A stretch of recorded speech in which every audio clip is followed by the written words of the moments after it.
Aking banal na anak. Sa wakas ay natutunan na. Lumapit ka.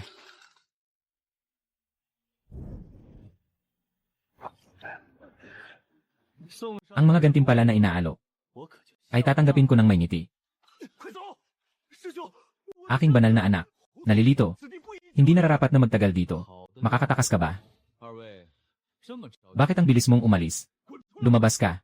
Gulo sa Ancheng. Kasalanan na hindi mapapatawad. Gusto kong makita kung gaano kahalaga ang mga meron kayo. Akala ko sino? Akala niya ay isang walang pakundangang mangkukulam na walang alam sa batas. Ano ka ba? Sino ka para makialam sa usapin ng aming Black Demon Temple? Black Demon Temple. Hindi ko pa naririnig. Itatanong ko lang isang beses. Nasaan ang mga kasamahan nyo? Isa lang siyang karaniwang albularyo. Pero ang aking banal na anak ay may kakayahang nasa ikalawang antas. Kaya niyang maagaw ang lalamunan niya bago pa siya makapagsagawa ng mahika. Kung hindi nyo maintindihan ang dahilan, may kaunti rin akong alam na physics. Lenny, maliit na kasanayan. Hindi ito possible. Sino ka ba talaga? Isang pasang-awa lang na tao na dumaan. Gusto mo rin akong suntukin.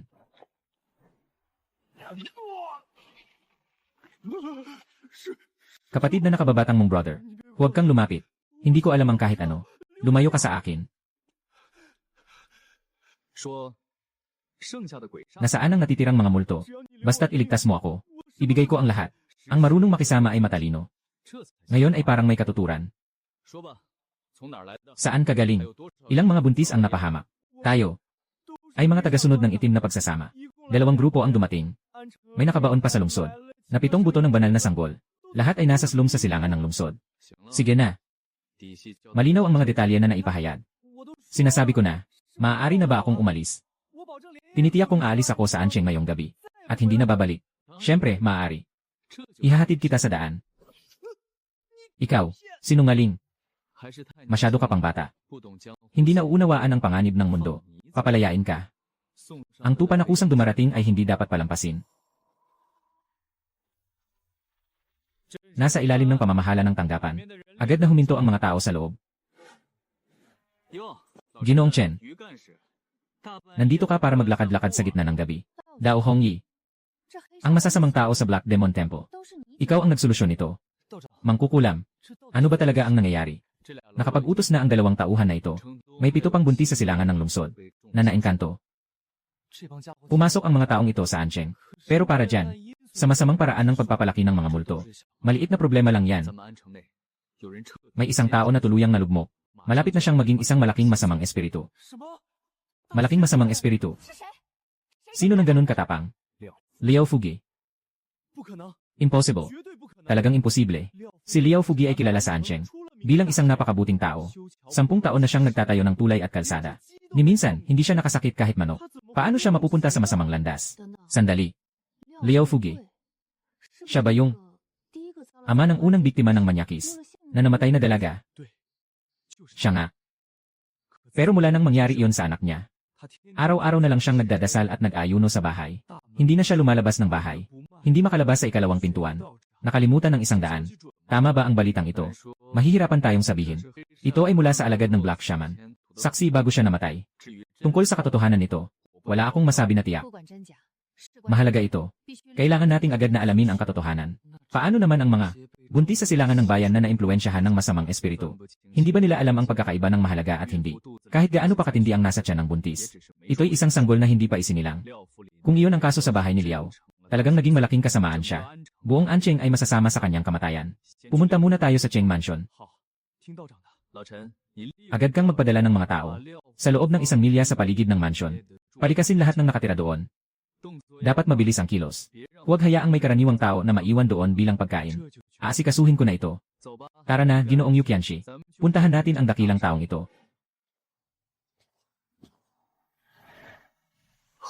Ang bigat ng masamang enerhiya dito. Wala nang takas. Dito sa bahay na ito, totoong may tinatagong napakabangis na nilalang. May dugo ang gamit sa ritual. Pumula ang pulang linya. Ito ay purong masamang enerhiya. Ano pa ang hinihintay natin? Pumasok na tayo ngayon din. Mag-ingat tayo. Ang bagay sa loob ay mahirap labanan. Hintayin natin na maalis ng tao ni Lao Chen ang paligid. Kapag nag-umpisa na ang laban, wala akong oras para iligtas ang tao.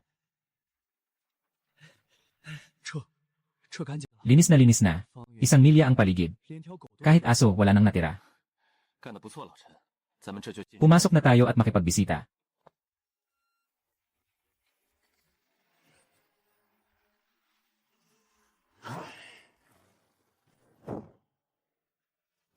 Hindi ko alam kung ilang tao ang dumating. Anong mahalagang bagay? Matagal nang patay ito. Pinilit pa rin itayo para salubungin ang bisita. Talagang ginagamit ng pamilya Liao ang lahat ng bagay ng maayos.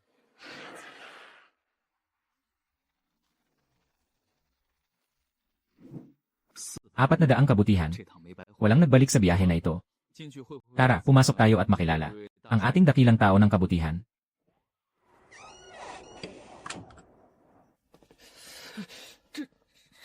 Bakit mas malamig pa ito kaysa sa malamig na taglamig? Napaka-dominante ng enerhiya at lakas. Parang isang naglalakad na pugon. Hehe, nasa harapan na ang pagkakataon. Makatikim na naman ng masarap na pagkain. Siguradong mahigit sa 30 putahe ito. Ilang buhay ba ang sinira ni Liao Fugi? Marami na sigurado. Dumating na. Lahat ng ito ay mga kabutihang ipinagkakaloob.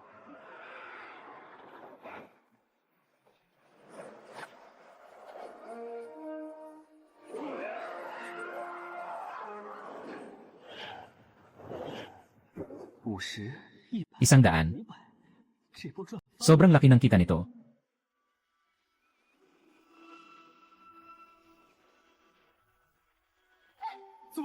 Bakit pa meron? Ito ay isang kalawang na makapangyarihang nilalang.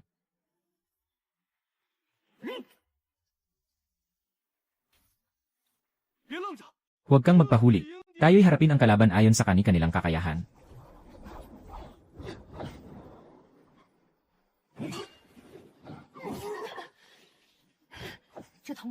Ang tanso at bakal na ito ay sobrang tigas. Higit pa dyan si Daozhang. Laban sa ginintuan na armor. Ipupursige natin.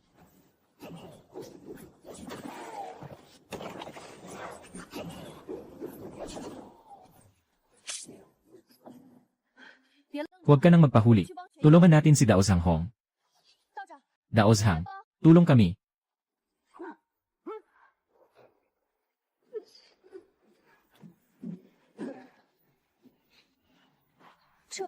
Ganito kaastig ang katawan. Ito ay tiyak na isang martial artist na nasa antas ng master. Gaano siya katanda? Ang paggawa ng ganitong antas ng masamang bagay ay nangangailangan ng napakaraming katawan bilang batayan. Ngunit sa ating lungsod ng Ancheng, hindi naman tayo nawala ng ganitong karaming tao kamakailan. Mga puwersa sa labas ng Ancheng. Tama.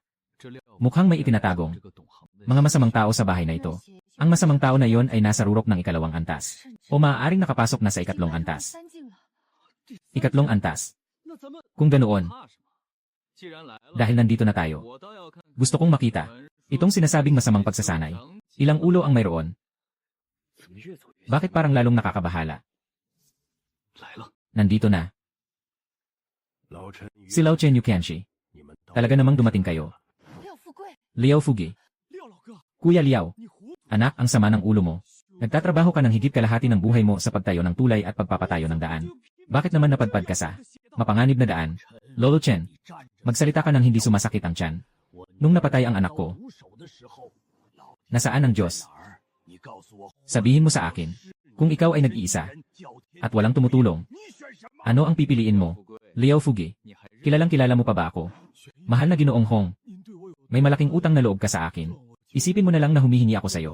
Kung nais mo akong pagkatiwalaan, dalhin mo sila at umalis ka agad dito. Mas mabuti pang lumayo kayo. Anong ibig sabihin ng salitang ito? Ano ba talaga ang nakatago sa bahay na ito? Iyan lang ang kaya kong sabihin. Mahal na guro, pakiusap, itigil mo na ang ritual. Hindi mo naman ito pinili, di ba? Ay.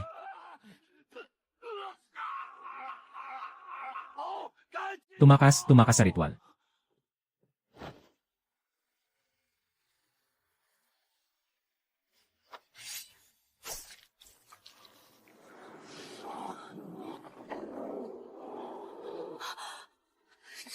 Ano ba itong bagay na ito? Pinako ng ikalawang antas. Ang masamang enerhiya. Ganap na siyang nagbago. Isa lang to sa ikalawang antas ng rurok. Maliit na laban.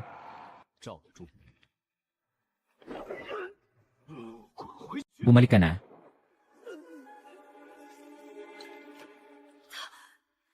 Muling bumangon siya. Lahat ng nasa kanya kailangang manatili. Lahat kailangang mamatay.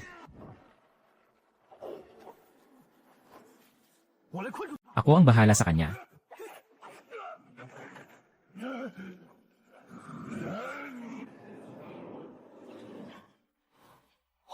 Tapos na.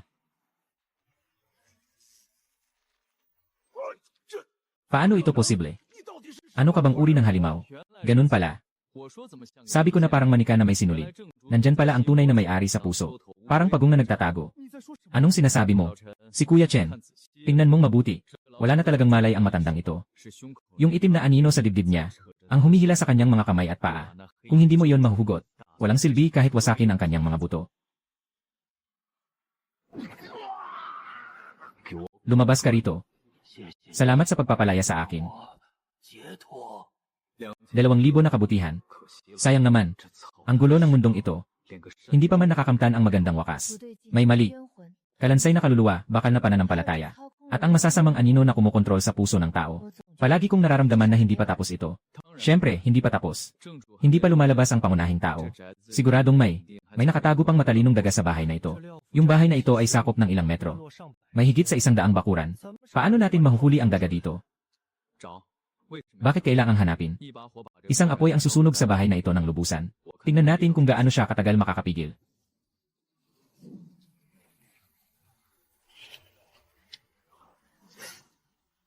Napakalaking gantimpala.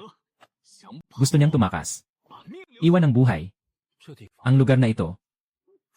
Baryo ng pagsasara ng pinto. Ito ba'y hindi ang huli kong sinunog ng isang apoy? Nagsusunog ka ba ng libingan na malinis na malinis? Habulin mo na. Magkakasama na ang iyong sarili at ang dharma katawan. Iyan na ang iyong katapusan. Nababahala at naliligaw. Gusto mo pa rin akong lokohin. Nakakatawa. Anong nangyayari? Ang tunay na katawan ng Buddha ng aking form. Huwag nang maghanap pa. Sabihin mo na, ano ba talaga ang pagkatao mo? Pumunta ka sa Ancheng para magpasikat at magpakitang gilas. Anong balak mo? Bata ka pa. Hindi ka pa karapat dapat malaman ang tawag sa akin. Ngayon, agad na lumuhod at magdasal. Ihandog ang iyong kaluluwa. Maaaring bigyan ka ng kaunting alaala ng aking sarili. Kung hindi, tiyak na maglalaho ang iyong kaluluwa. Malakas ang boses mo. Ngunit isa ka lamang nalalabing kaluluwa na hindi makikita. Sino ang nagbigay sa iyo ng lakas ng loob? Upang magmalaki sa harap ko. Ako ang dakilang hari ng itim na bungo. Ikaw, walang muwang na bagay. Talagang gusto mong mamatay. Hahaha. Anong nangyayari? Bakit walang reaksyon ang aking katawan? Yung bagay na yon, naghahanap ka ba nito? Iyan ay, ikaw. Sinasabi mong sinira mo ang aking katawan. Sa bagay na yan, hindi pa nga iyon sapat para sa akin. Bakit? Hindi mo subukan na agawin ito. Sumpa. Gusto kitang pira-pirasuhin. Basta't mabawi ko ang core. Makakabawi na ako. Lene. Tapos na ang laro. Kaya't umalis na tayo.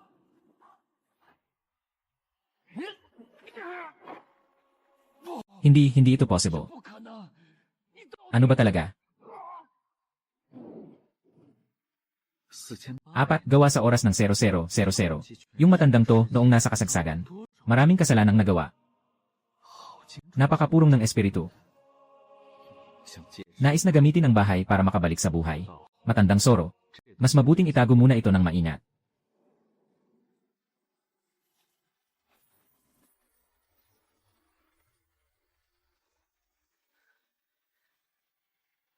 Wakasan ang kasamaan ng tuluyan.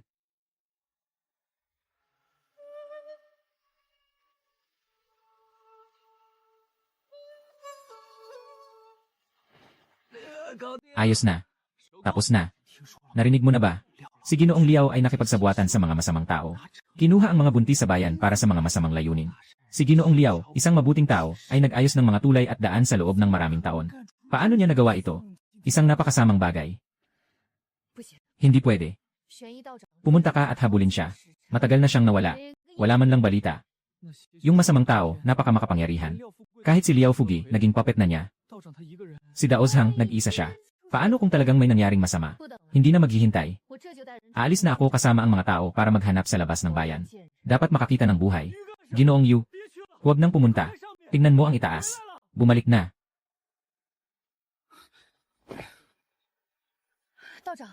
Walang masama sa'yo, Ginoong Dao. Ano ba talaga ang itim na anino na yon? Isang simpleng nalalabing kaluluwa lang ito. Hindi ito sapat para lamunin ako. Ang bagay na iyon ay tinatawag ang sarili na itim na bituin ng buto. Nagawa ko ng maayos na maipasa ito. Kahit ang ganitong matandang halimaw ay kaya kong lutasin. Talagang kahanga-hangang kakayahan ng Daoist. Ano ang susunod natin gagawin? Dahil malinis na dito, yung mga buntis sa silangan ng lungsod na naposes ng masamang espiritu. Hindi na pwedeng mag-antay pa. Pupunta na ako agad para tingnan. Kakatapos lang ni Dao Chang sa isang matinding laban. Hindi pa rin magpapahinga, magpapatuloy pa rin sa pag-alis ng masasamang espiritu. Ganito siyang kabait at matatag. Talagang nakakabilib. 7 na mga buntis. Iyan ay lahat ng bunga ng sariling pagsisikap. Pagtanggal ng mga demonyo. Tungkulin namin. Si Ginoong Chen, pabilisin mo ang mga tao mo. Ang patrol team ay nag-imbestiga. Nasa loob ang mga tao. Naku. Nahuli tayo ng isang hakbang. Lumabas na ang bagay na yon. Anong bagay?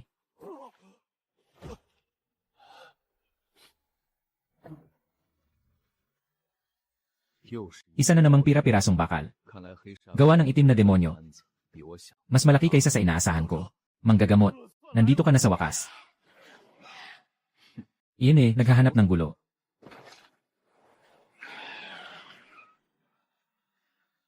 750 puntos ng kabutihan. Nasa kamay na. Kapitan Peng, may isa lang dito sa bakuran. Yung natitira ay buntis. Nagpadala ba kayo ng tao para mag-imbestiga? Kung lahat ay tumakas na gaya nito, ang buong silangan ng lungsod ay magiging isang lugar ng masakar ngayon. Sinuri na. Lahat ay nasuri na. Maestro, kasama ang bahay na ito. Ika-4 na bahay na ito na nagkaproblema. Ang pinakamasama ay, may 2 ganitong halimaw na tuluyang nawala sa lungsod. Isang magandang tanawin ng dilim na parang walang halaga ang buhay ng tao. Dapat talagang maparusahan ang mga ito ng matinding parusa. Tara, punta tayo sa susunod na lugar. Maghukay ng 3 talampakan. Kailangan ding mahuli ang 2 tumakas.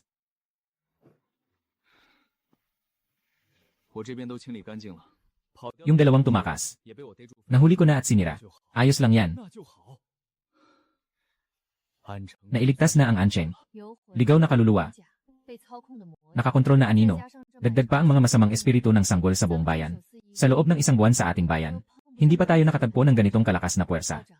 Mahal na guro, kung wala ka ngayon, baka nandito na ako sa dulo ng aking buhay. Kumuha ng pera ng tao para alisin ang kanilang kapahamakan. 23,000 puntos ng kabutihan. Ang yaman na ito, dapat agad na mapalitan sa totoong lakas ng laban. Lalong tumitibay ang kanyang aura. Sa ganitong bilis, sa hindi bababa sa 7 araw, sa hanggang kalahating buwan, magiging ganap na ito.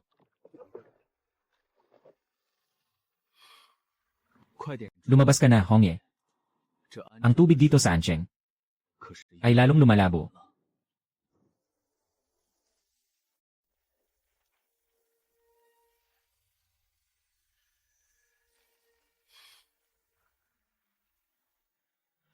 Lixiuke.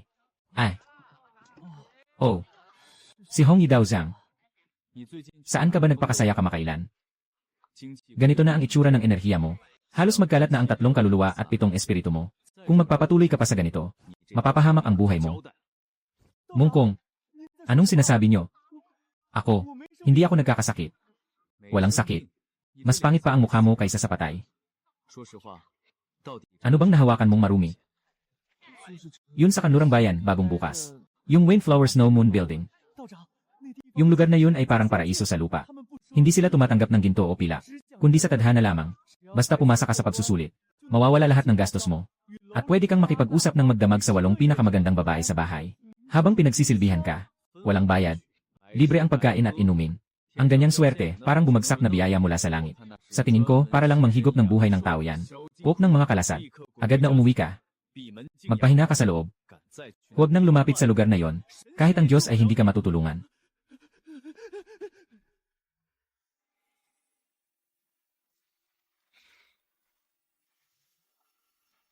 Umuwi ka na. Mukhang nakalabas ka na. Nakita ko si Lixiu kay sa kalye.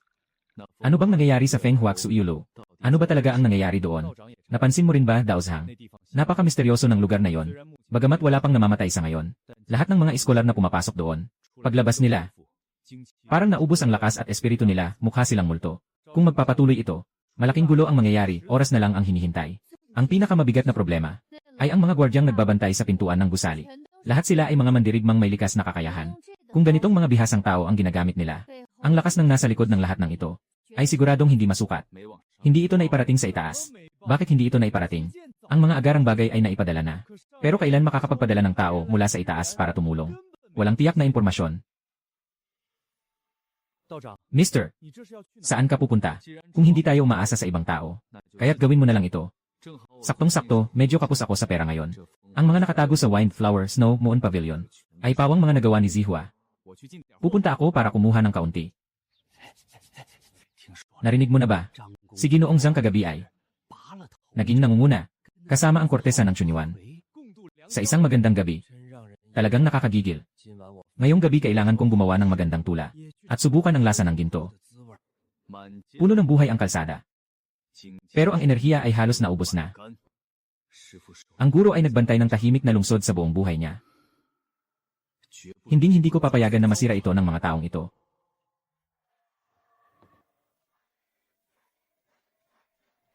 Mukhang bago ang Ginoo na ito. Ito ang unang pagbisita niya sa atin. Pakisabi sa inyong amo na lumabas. Nagbibiro ang Ginoo. Nagsikap ang aming amo. Kung hindi, hayaan mong ayusin ko muna ang dalagang ito para sa iyo. Pag-usapan ng mga tula at awit. Wala akong interes. Sabihin niyo sa inyong amo. Gusto kong mag-iwan ng daan pabalik. Lumabas ka ngayon din. Kung hindi, mga taong walang kinalaman. Lahat kayo umalis dito. Masyadong mataas ang iyong tingin. Huwag kang masyadong mayabang. Nandito tayo para pag-usapan ang mga bagay-bagay. At nagkasala tayo sa mga patakaran ng Ansheng. Anong alituntunin ang hindi nasunod?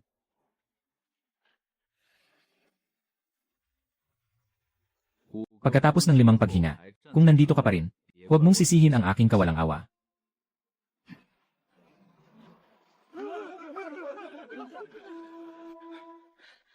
Saan galing ang mongheng iyan? Ang tapang mo namang guluhin ang negosyo ko. Pinalayas mo lahat ng mga customer ko. Halos oras na.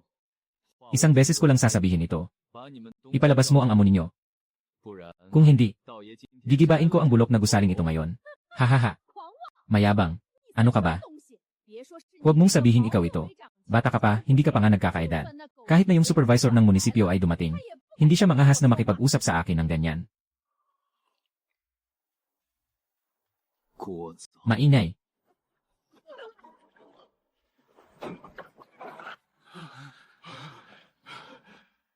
Bakit kayong lahat ay nakatulala? Sugod. Pawasakin ang mga kamay at paa ng batang ito.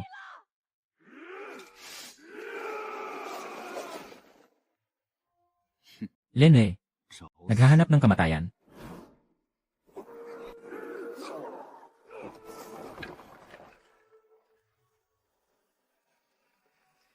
Ngayon, ikaw na ang susunod.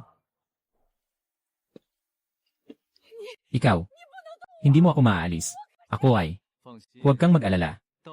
Hindi ako mahirap para sa mga babae.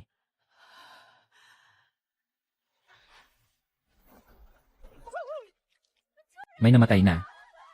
Tumakbo ka. Sira na ang lugar. Kaya pa bang pigilin ng may-ari? Sino ba ako? Ito ba hindi ang kabit ni Qian Fukay? Si Ming Yang ba? Ilang buwan na tayong hindi nagkita. Isang karaniwang tao na walang kahit kaunting kakayahan. Bigla na lang umabot sa rurok ng pangalawang antas. Ang bilis ng pag-angat na ito. Pati ako ay naiinggit. Hindi ko akalain na darating ka rito. Naalala mo pa ba ang aking anyo? Dahil kilala tayo. Ayos lang iyon. Meinyang. Ikwento mo sa akin. Ano ba ang kwento ng Windflower Snow Moon Building? At saka, puno ng mga bisita sa kalye, na parang naubos ang kanilang lakas. Ang kanilang mga kaluluwa ay nanginginig. Ano ba itong? May papaliwanag mo. Ano bang sinabi ng monghe? Ako'y isang mahina na babae lamang. Saan mo naman alam ang mga ganito? Tungkol sa mga labanan at patayan. Nagpapakaawa. Mali ang taong hinanap mo. Dahil hindi mo alam, kaya wala akong magagawa kundi kausapin ang mga nakakaalam.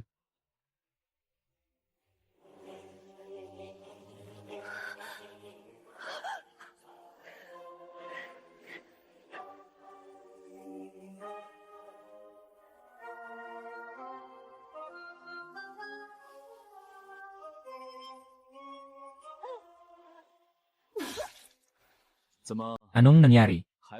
Hindi ka pa ba lalabas? Mukhang ang iyong amo ay isang takot na pagong. Kailangan talagang magsara ka ng mata. Saka lang siya lalabas. Mahal na guro, pakiusap. Bigyan mo ako ng buhay. Gagawin ko ang lahat. Nagmamalaki kang magnakaw ng mga gantimpala sa ilalim ng Daoye. Nagmamalaki kang gumawa ng gulo sa aking teritoryo. Ano ang pangalan mo? Dao Hongi. Itong gusaling sumisipsip ng enerhiya ay inyo. Ikaw ang unang tao na tumingin sa akin ng ganyan. Ikaw ang unang. Alam mo ba kung sino ako? Hindi ko alam at wala akong interes. Isa lang ang tanong ko. Bakit mo pinili ang Ancheng? Ang aking amo ay mula sa 5 dakilang pamilya ng Bian County. Si Huang mula sa Lianyun Mountain Range. Ikaw, batang walang muwang. Mas mabuti pang sukatin mo ang iyong kakayahan. Pamilya Huang. Akala ko'y isang malaking tao. Pero isa pala kayong grupo ng mga whistle. May itim na panganib sa harap. At pamilya Huang sa likod. Talaga bang iniisip nyo na ang Ancheng ay isang kulungan? Iniisip nyo bang ang Ancheng ay inyong puok ng pag-aalaga? Nagtanong ba kayo sa akin? Kneel down now. Magpakamatay ka na. Maaari ko pang iwanan kayong buo. Kung hindi, wala kayong matitirang abo. Hindi alam ang buhay at kamatayan. Itim na busog. Subukan mong alamin kung gaano siya kalakas.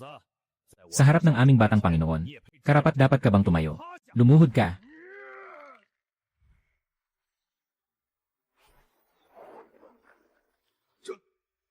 Paano ito posible? Wenyu, sumama ka rin. Tulungan mo akong hulihin siya. Batang Panginoon, hindi na kailangan. Ako lang ang sapat na para talunin ang batang ito.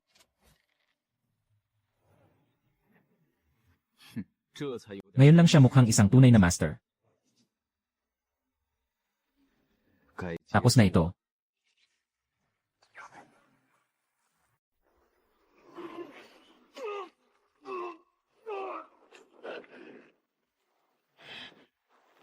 Umalis ka na. Medyo interesting. Pero, hindi pa sapat ang nakikita ko. Biglang pugot ng apoy. Ibibigay ko na ang sira. Ganito lang ang kaya mo. At nagmamayabang ka pa. Mamatay ka na. Ikaw ang hinihintay ko. Sa susunod na buhay, maghanap ka ng magandang amo. 5 araw 00. 2 antas ng mystery. Sobra isang bahagi ng kabutihan. Nakapagsimula na. Batang ito, sobra ka na. Ako ang batang pangulo ng Huang family sa Lianyun Mountain. Binugbog mo ang aking tagapag-alaga. Sasagutin ko ito sa'yo. Pero kung lalapitan mo ako kahit kaunti, tinitiyak kong buong Ancheng ang malalagot dahil sa'yo. Ikaw. Isang hamak mula sa liblib na bayan. Nagkaroon ka ng lakas ng loob na saktan ako. Nakakamatay, alam mo ba kung anong ginagawa mo? Ako ay mula sa Lianyun Mountains. Isang miyembro ng maharlikang pamilya Huang. Nag-iisang anak ng pinuno.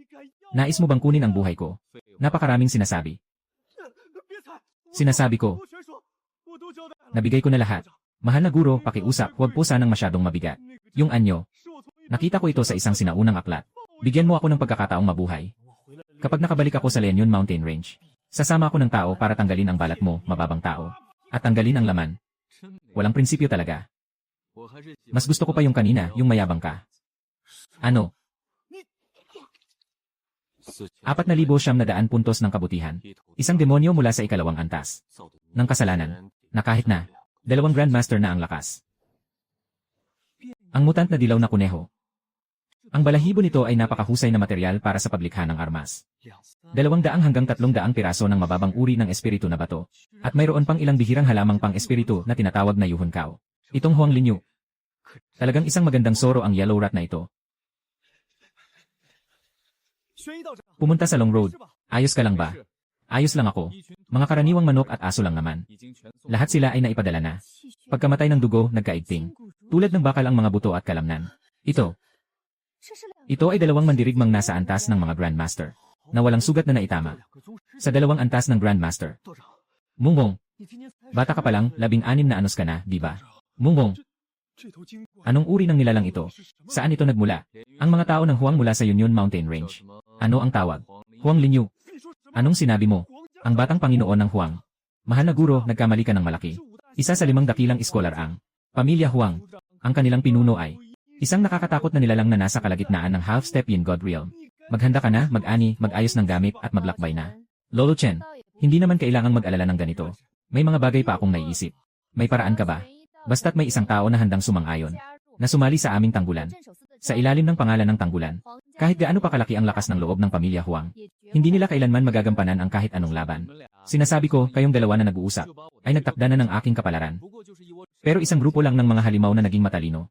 Tungkol sa pagkatakot niyo sa ganito, ito ay hindi pangkaraniwan. Iyan ay kalahating hakbang sa dilim. Salamat sa mabuting intensyon, Yugan. Ngunit sanay na akong maging malaya. Hindi ko kayang sumunod sa mga patakaran. Huwag mag-alala. Basta hindi lang ang mga matandang halimaw sa ika-4 na antas, na bumaba ng personal. Kahit na hindi ko sila matalo, makakaalis pa rin ako ng buo.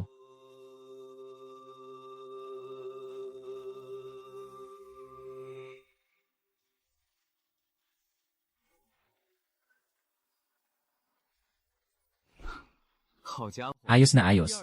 Pinakal ng ikalawang antas. Nandito ka na rin, maliit na bagay.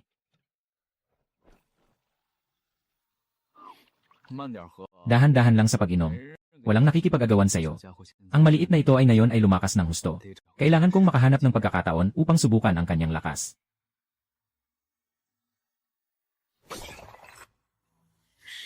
Sino ang makakapagsabi sa akin? Bakit nagkapira-piraso ang kaluluwa ng aking balinyo? Ano talaga ang nangyari sa Ancheng? Sino ang makakapagsabi sa akin? Ano ba talaga ang nangyayari? Magpapasara lang naman ako ng isang tulog. Bakit kaya basag ang espiritu ni Linyu? Ang Kuya Linyu ay pupunta sa Ancheng para kolektahin ang enerhiya ng tao at ang 3 kaluluwa at 7 espiritu para gawing espiritual na building. Sa kabutihang palad, sa pagdiriwang ng kaarawan ng matandang pinuno. Pero ang pupuntahan lang naman ay sa isang maliit na bayan sa hangganan, nagtipon ng kaunting enerhiya. Paano nga ba naubos ang buhay dito? Si Linyu ay nagtatag ng isang lugar ng aliwan sa Ancheng. Naghanda ng isang plano. Sa simula, lahat ay maayos. Ngunit hindi alam kung saan nagmula ang isang matigas na kalaban. Hindi lamang nito sinira ang dalawa sa tabi ni Linyu. Mga gwardya sa antas ng tagapagtanggol. At pati na si Linyu. Pinatay na rin. Naayos nilang walang nasira. 2 master sa antas ng Wuno. Hindi hamak na malakas ang kalaban. Tama yan. Wala pang pagkakataon si Linyu na makaligtas. Ipinapakita nito na sobrang brutal ng kanilang mga paraan. Kung tayo'y basta-basta na umatake sa Ancheng, baka magdulot tayo ng takot sa mga kaaway. At mahulog sa bitag ng iba. Tama si Laozi. Agad na magpadala ng mga pinakamahusay na espiya sa Ancheng. Alamin ang lahat tungkol sa taong iyon. Tanging sa pamamagitan ng pagkakaalam sa ating sarili at sa kaaway. Maari tayong tamaan ng ahas sa tamang bahagi. Kahit sino ka man. Na naglakas loob na saktan ang anak ni Huang Tianlin. Kapag nahuli kita, tiyak na papahirapan kita. Gagawin kitang walang magawa. At walang paraan para mamatay. Umaga na. Sino ang nagmumura sa akin sa likod? Gising na. May narinig ka bang mga masasamang espiritu sa labas ng bayan kamakailan?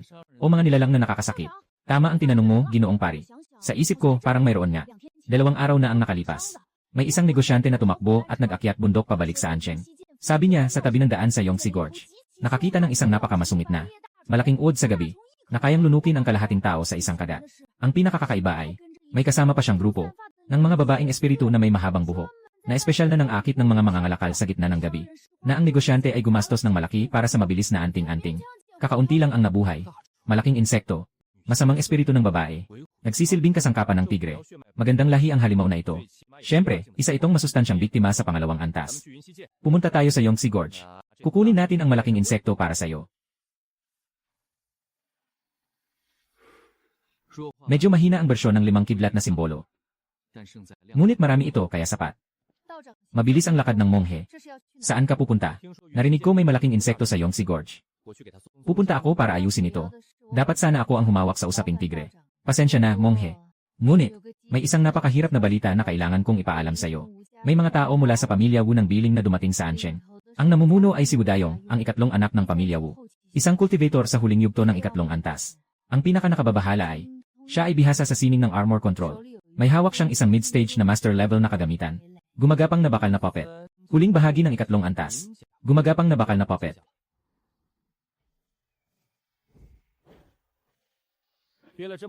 Matagal na kitang pinipigil. Sa wakas, nakawala ka na. Ang bigat ng dugo. Hongye, tingnan mo nga.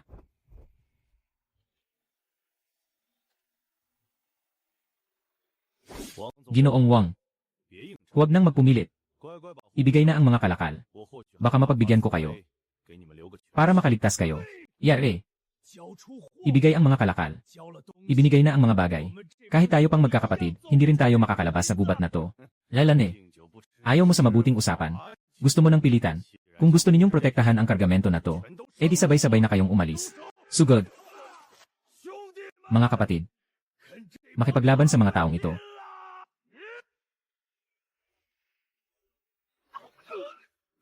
Anong bagay ito? Sino ang nagtatago at naglalaro ng kalokohan? Lumabas ka. Isa lang akong dumadaan na tao. Ngunit, medyo maingay kayo para sa aking ibon. Malalim ang tubig na ito.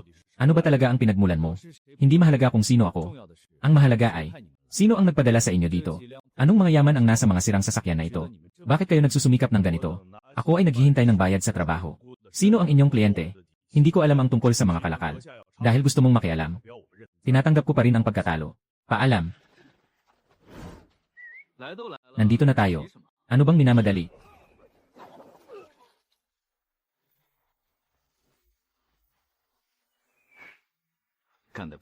Napakaganda. Salamat sa iyong tulong, guro. Kung hindi dahil sa tulong ng guro, kami nitong mga kapatid, ay tiyak na mamamatay dito ngayon. Para sa mga sugat, kumain ka na. Utang na loob ng guro. Hindi ko malilimutan, Wang. Sa hinaharap kung may kailangan. Handa akong mamatay ng paulit-ulit. Madali lang ito para sa akin. Dalhin mo ang mga tao mo. At agad na umalis sa gubat na ito. Sandali lang, Ginoong Dao. Ito ang bagay na hinahanap ng mga mamamatay tao. Kung mananatili ito sa akin, tiyak na mamamatay din ako balang araw. Iaalay ko ang bagay na ito sa inyo, Ginoong Dao. Ano ito? Ano ba talaga ito? Hindi ko rin alam. Ngunit minsan, sa hindi sinasadyang pagkakataon, narinig ko ang kliyente na nagkamali ng salita habang lasing. Sabi niya, ang bagay na ito ay may kinalaman sa ika-4 na antas. Maging ang mga lihim ng mga espiritu ng dilim. May koneksyon ako sa bagay na ito. Mag-ingat kayo.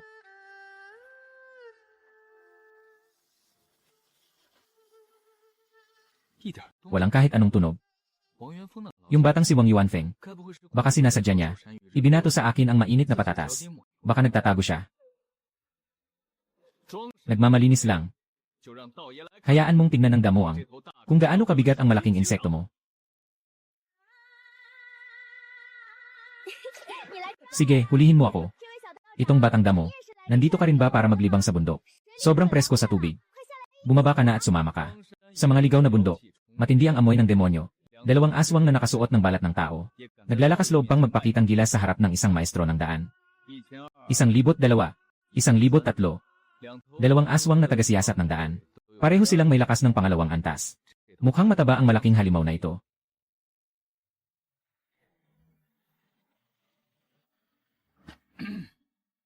Nasa loob na yon. Bumalik ka roon.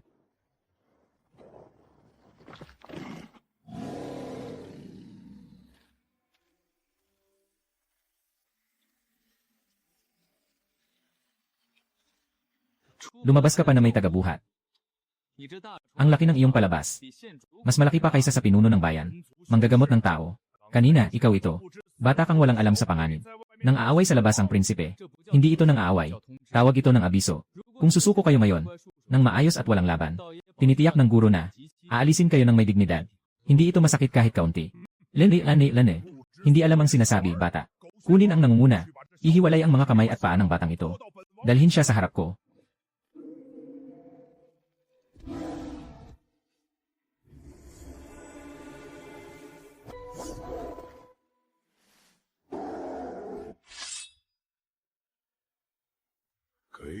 Durugin mo siya.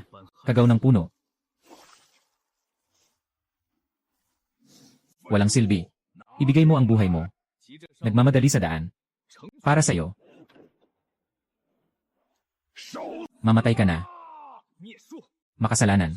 Hanap ng laban.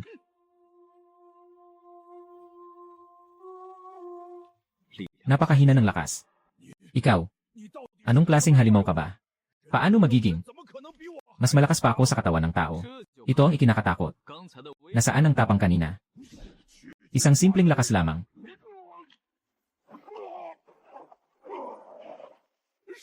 Mahal na Diyos, patawarin mo ako. Sumusuko na ako. Handa akong tanggapin ang Panginoon. Para maging kabayo mo. Kabayo. May konting galaw pa nga. Mabilis ang takbo ko. Pwede pa kitang bantayan. Ang kasalanan mo ay amoy na hindi mo matiis. Ako'y ganito. Hindi tumatanggap ng basura. Nasa kamay na ang mga gantimpala. Yung mga kaluluwa ay naayos na ng maayos. Kailangan maging maganda.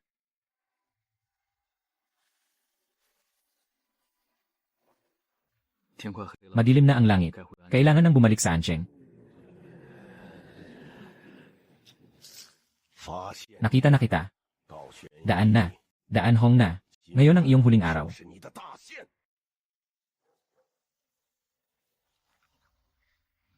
Nasubukan na ang tubig at apoy, hindi pa rin pwede. Ano ba talaga ang lihim na plano? Nalaman ko na kailangan ang liwanag ng buwan. Ganito ang takbo. Parang isang daloy ng tubig. Isang napakalaking ilog. Sa paligid ng Ansheng, 100 milya. Walang ganitong anyong lupa. Kailangan nating maghanap sa mas malalayong lugar. Sumusunod tayo buong daan. Bakit hindi pa rin lumalabas?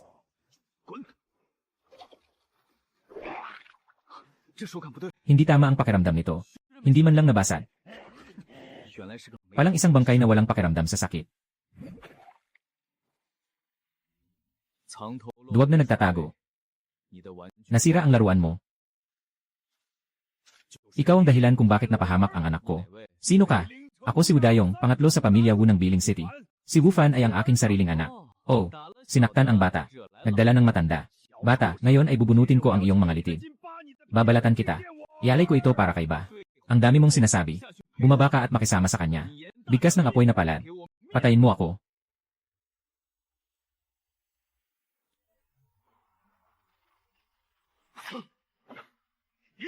Pilak na kasa. Harangin mo ako.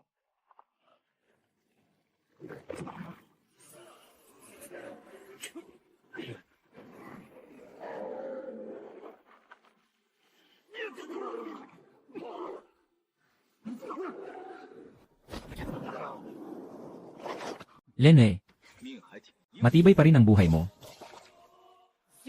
Maliit na hayop. Ang pilak na kasang ito ay ginugol ko ng 10 taon ng pagsisikap. Talagang mangahas kang sirain ito. Isang piraso ng bulok na karne. Karapat dapat ka pang tumili. Sa ilalim ng kadiliman, ang sumpa ay nagsasabi. Lene, luma at sirang metal. Hindi pwedeng mangyari. Ano ba talaga ang antas ng iyong cultivation? Hindi.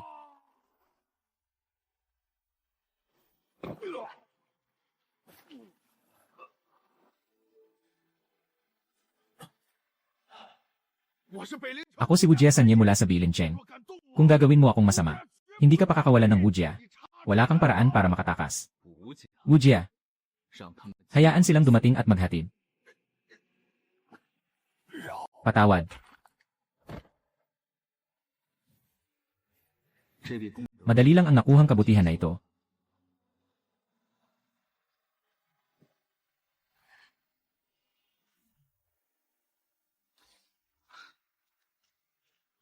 Guro. Teka, nakabalik ka na pala. Lao Chen, bakit hindi ka pa natutulog sa gitna ng gabi? Bakit ka naglalakad-lakad sa kalsada? May nangyari. Sa panig ng Dongcheng Dao Alliance, biglang dumating ang mga tao. Napakaangas ng kanilang ugali. Mga tao ng Daomeng. Bakit sila nandito sa Ansheng? Wala silang ipinaliwanag. Diretso nilang pinuwersa ang kandado. Nakatira na sa iyong Hongshan Temple. Nakatira na sa aking Kushan Temple. Taoist priest, huwag magalit. Nais kong ayusin sa kanila. Nang magandang inn. Pero ayaw talaga nilang makinig. Diretso nilang binuksan ang kandado at pumasok. Lene, ano ba ang sakop ng teritoryo ko? Kahit pusa o aso pwedeng pumasok.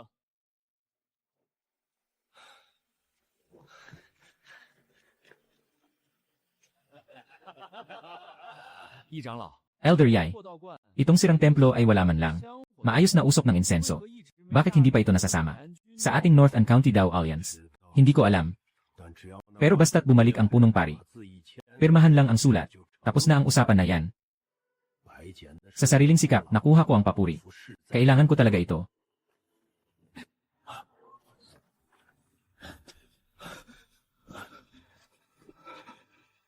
Ginoo Chen sa kalagitnaan ng gabi. Sino po ito? Elder Yai. Siya ang pupunta sa Tayanguan. Ang kasalukuyang pangulo ng Guan, Dao Hong. Oh. Kaya pala siya ang punong guro ng Hongqian. Talagang bata at may kakayahan. Ako ang matandang mula sa Bian County Dao Alliance. Ayaw kong makinig sa mga walang kwentang sinasabi mo. Ngayon, dalhin mo ang mga basura mong ito. Lumaya sa aking templo. Bata. Kakakapan mo lang. Anong sinasabi mo? Maestro Hong. Huwag kang magpadalos-dalos, sila ay mga tao ng Taolig. Hindi ka nakakaintindi ng tao, di ba?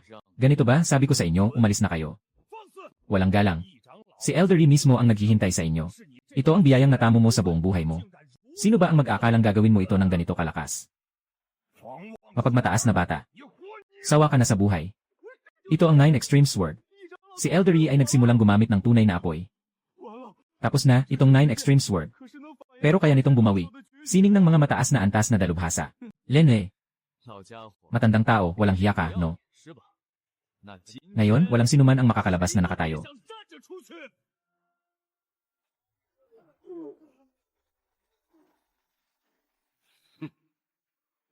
Ano kung ikaw ay isang martial artist sa antas ng guro? Ang lakas na to, bagay ba? Sa harap ng aking siyam na susi ng espada. Sirain mo ako. Puwersa ng apoy na malaki.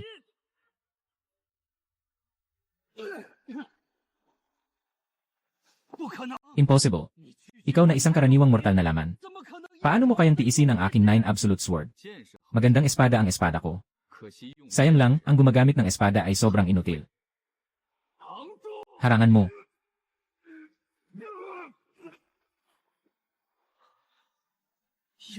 Talo si Elder Yi.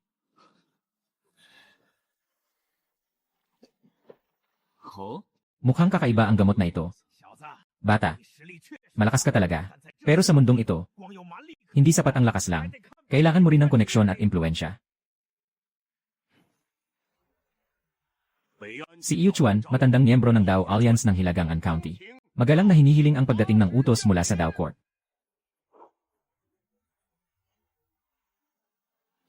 Utos ng Dao Zu.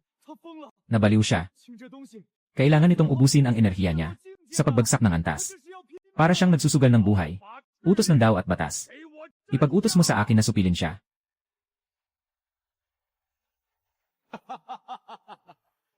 Magpakumbaba kang yumuko at humingi ng tawad.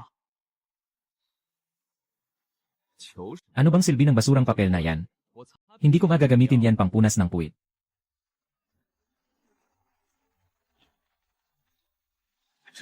Hindi ito possible. Sa ilalim ng utos ng dakilang ninuno ng daan, paano ka nakaligtas ng walang kahit anong galos? Kaya palang lamunin ng aklat ng dakilang landas pati ang bagay na ito. Ano ng utos ng dakilang ninuno ng daan? Wala lang yon. Kahit pangpunas ng sapatos, masyado itong matigas. Hahaha. Bata, naglakas loob kang hindi magpakita ng galang sa dakilang guro. Ang galit ng langit ay nag-aalab. Ngayon, wala ka nang masisilungan.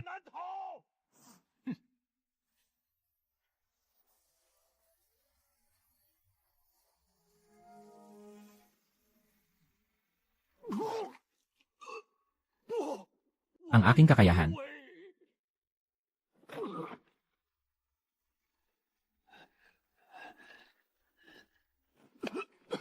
Ano ka ba talagang halimaw?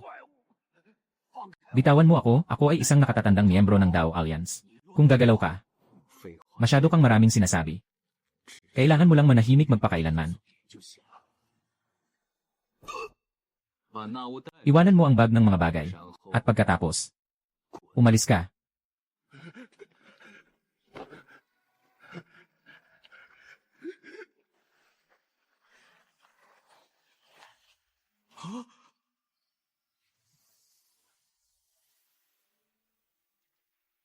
Si Hong Yi ay isang leader. Kahit ang mga nakatatandang miyembro ng samahan, pinagsama mo. Ano ang plano mo ngayon? Anong plano pa ba? Kumain ka, uminom ka lang. Ang mga Daoist at mga alliance nila ay hindi kailanman magpapabaya sa itim na gawain. Mas maganda kung sumali ka sa aming imperyo. May proteksyon mula sa gobyerno. Hindi rin sila pwedeng maglakas loob na harapin ng hayagan. Salamat sa kabutihan. Ngunit sanay na akong maging tamad. Wala akong kailangan na proteksyon.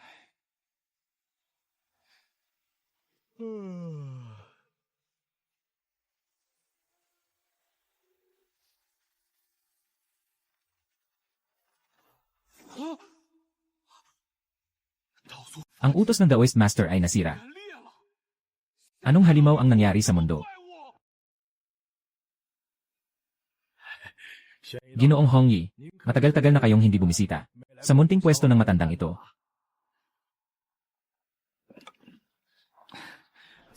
Kakatapos lang ng isang mahabang biyahe. Ninamnam ko ang tofu nyo. Si Yuje ay parang maliit na baka.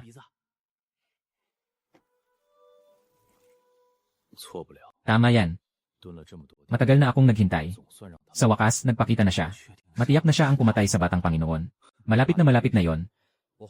Nagbayad ako ng malaking halaga para alamin. Noong araw na yon sa Fenghuaxiu Tower, halos gumuho na ito. Nang pumunta ang City Defense Team para tapusin ito. Puno ng mga guho ang paligid.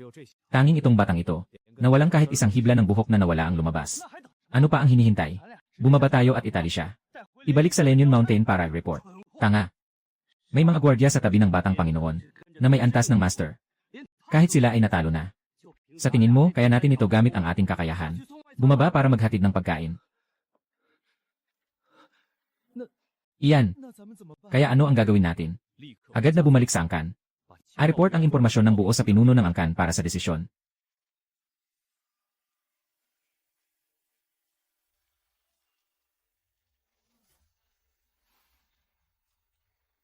Na-track tayo. Ang swerte natin. Ang intuition nitong batang ito ang sobra talim. Halos madiskubre na tayo. Yuje, umalis na tayo. CJ, agad tayong umalis sa bayan. Noong nakaraang gabi, kahit sina Miao at Gaudog, ay nakapasok ng walang kahirap-hirap. Talagang mahina ang seguridad ng templong ito. Ipakita ang panel ng mga gantimpala. A-upgrade mo ang 2 pintuang ito. Mahigit 47,000 na kabutihan. Sa mga nakaraang batch, ang mga mabubuting tao na nagbigay ay mapagbigay talaga. Upgrade ng kabutihan. Unahin ang 6,000 para subukan.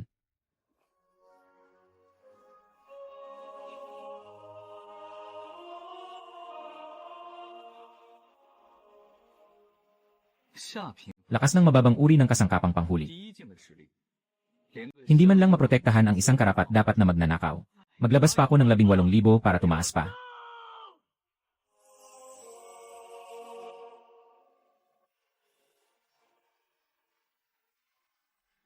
Kakayahan ng pinakamataas na kagamitan sa ikalawang antas. Kahit hindi pa umabot sa ikatlong antas. Pero sapat na ito para sa mga pangkaraniwang tao sa Ansheng.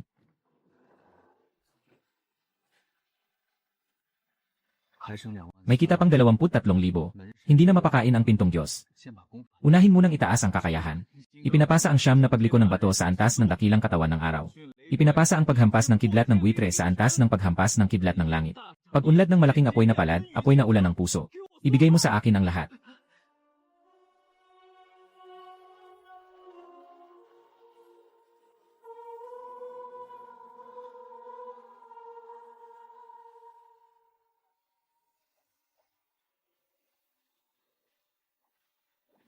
Dalawang piraso ng mababang antas na espiritual na bato. Pagsasama ng gamot na paligo. Huwag mo akong bigin.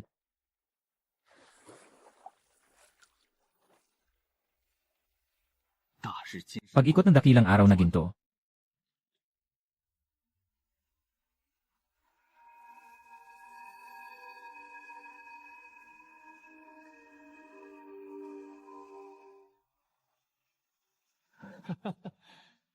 Dakilang araw na ginto. Ikalawang antas. Malapit na sa gitna ng kalagitnaan ng Master Realm. Kulang na lang isang pader na lang ang kulang.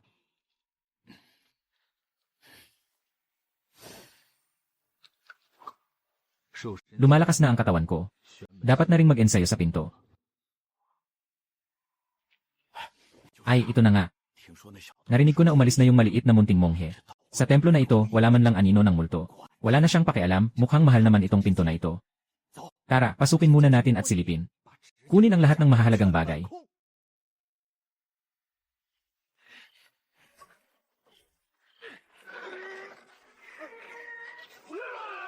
Ang kamay ko.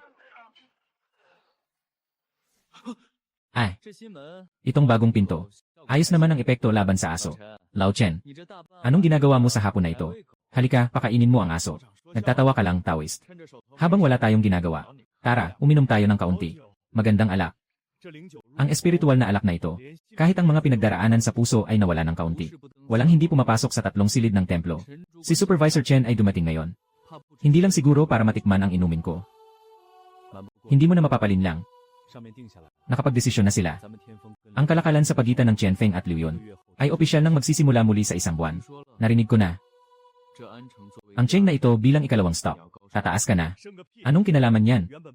Dapat sana pagkatapos ng 6 na buwan, maililipat na ako sa Bili City. Ngunit nang lumabas ang ruta ng kalakalan na ito, naging patok ito. Doon sa bayan, bigla silang nagpadala ng isang anak ng malaking pamilya. Ninakaw mo ang aking posisyon.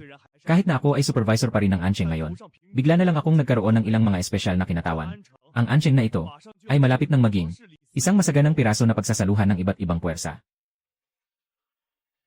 Ginoong Hongyi, nandito ako ngayon upang ipaalala sa iyo. Bagong dating na espesyal na kinatawan. Hindi natin maunawaan ang kanyang ugali. Kapag nagsimula ang kalakalan, tiyak na magiging magulo ang sitwasyon. Dito ka sa Tianguan. Iwasan ang gulo hanggat maaari. Kaya't magpakababa ka na lang. Maghanda ka na ng maaga. Sundin ang mga sundalo kapag dumating ang mga kaaway. Kung hindi sila marunong tumingin, wala akong pakialam na palitan ang tubig ng Ancheng. Huminto ka, Ginoong Dao. Kaya ko na. Makakalakad ako. Sobrang dami ng sinasabi.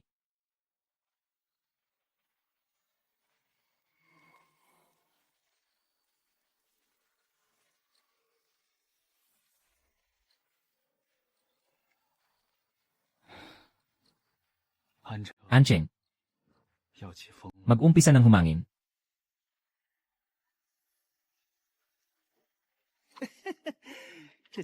Itong mahirap na lugar, talagang isang masaganang pagkakataon.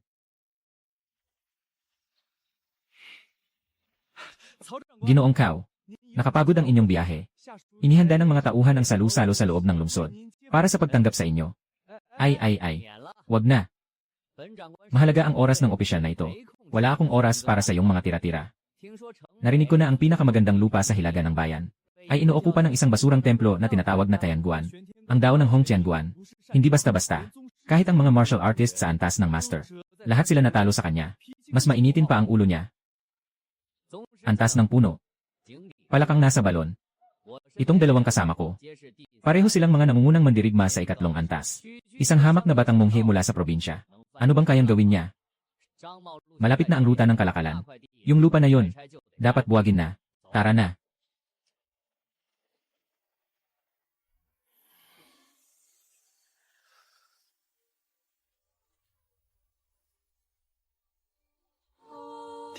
Ikalawang antas ng tuktok.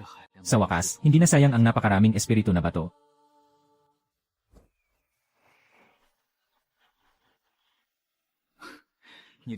Ikaw na Sakim. Hindi pa nagsasalita kahit isang salita. Nakapasa ka na sa ikatlong antas. Ang matalino ay namumukadkad sa gubat. Kaya't laging may bagyo na sumisira nito. Ituturo ko sa iyo ang paraan ng pagtago ng enerhiya. Sa araw-araw, itago mo ang iyong hininga.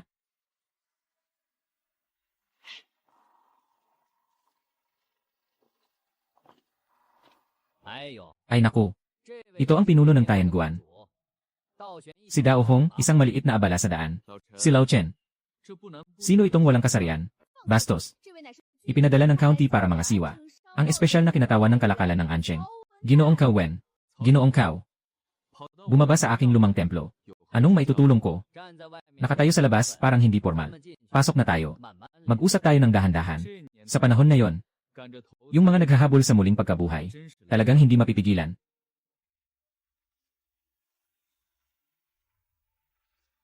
Itong sira-sirang templo, malawak ang lupang nasasakupan nito. Maganda rin ang feng shui. Hep Cao, may sasabihin ako sa harapan. Hindi ka karapat dapat pumasok. Munting pari, hindi ako mahilig magpaligoy-ligoy. Muling bubuksan ang kalakalan sa dalawang lugar. Kailangan ng malaking pagbabago sa Ancheng. Nakapantay na ang ibang lugar.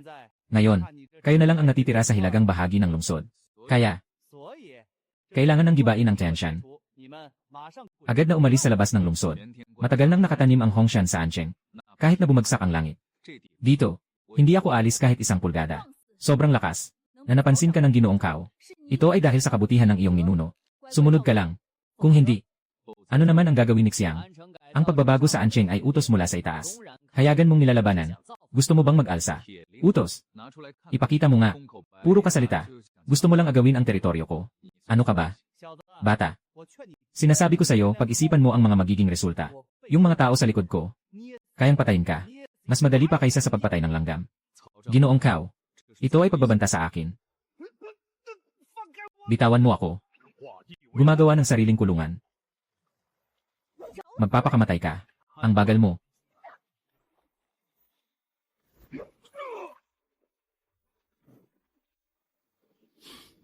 Ikatlong antas. Walang espesyal. Hindi mo ako pwedeng galawin. Ako ang espesyal na kinatawan. Isang beses ko lang sasabihin. Ngayon, dalhin ang dalawang bangkay na ito. Saan galing?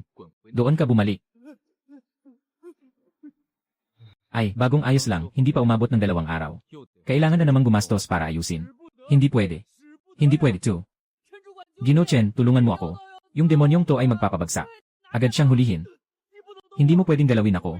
Nakatayo sa likod ko ang East Forest House ng Wang Chen. Hindi ka namin pwedeng kalabanin. Wala akong pakialam kung sino ang nasa likod mo. Huwag mong galawin ang aking Hong Chen Guan. Kailangan mong isakripisyo ang buhay mo. 1,100 na kabutihan ay medyo sapat na. Pumunta ka, Daoist. Ikaw talaga. Tamang-tama ang pagdating ni Manager Chen. Umupo ka at uminom ng isang tasa para maalis ang takot. Daoist, sobrang padalos-dalos mo. Ito ay isang espesyal na kinatawan na ipinadala mula sa itaas. Ang likod niya ay ang Donglin Prefecture. Iyon ay isang napakalakas na puwersa. Kung kailangan, ayusin mo na. Iulat mo lang ito ng totoo sa itaas. Hindi mo naintindihan. Kapag naiparating na ito, siguradong magagalit ang kaharian ng hari. Pagdating ng malaking hukbo, ano pa? Basta't hindi ito ang ika-4 na antas. Ang matandang halimaw na personal na pumunta. Gaano man karami itatago ko. Nabaliw na ako. Kailangan kong mabilis na mabuksan ang bagay na ito. A-report sa Pangulo ng Lungsod. Ginoo Pangulo, urgent na 800 milya sa Ancheng. Si Cheng na ito ay kulang sa kakayahan. Si Cao Wen na sobra ang kabiguang magdulot ng problema. Ipahawak natin siya sa pangangasiwa ng kalakalan. Pero ayaw niya. Pagkatapos siyang maupo, agad siyang binuwag. Iutos mo. Agad na ipunin ang mga tauhan ng batas papuntang Ancheng. Pumunta sa Ancheng at hulihin ang walang kaalam-alam na mamamatay tao. Hongshan Temple. Bakit dito sa templong ito? Bawiin ang utos kanina. Agad na utusan si Xingquan. Magiging kinatawan ng Ancheng. Sabihin kay Xingquan, huwag kailanman magpasaway sa Hongchangwan. Kung mapikon man sila, ako ay magpaparusa ng mahigpit. Kuya, nawala na si Lausan at Wu Fan ng walang dahilan. Aalis na ako para dalhin ang tao sa Ancheng. Pagsasama-samahin mo ang batang si Dao Hongi. Sa pira-pirasong katawan. Aking ika-7 kapatid. Huwag kang masyadong nagmamadali sa mga bagay-bagay. Kaka-receive ko lang ng balita. Hindi alam ng batang iyon ang kanyang kalagayan. Sinira niya ang espesyal na kinatawan na ipinadala mula sa county. Sinira ang espesyal na kinatawan. Hahaha. Nabubuhay na itong batang ito ng masyado. Siguradong magpapadala si Ginoong Li ng malaking hukbo para durugin siya. Hindi na natin kailangan pang kumilos.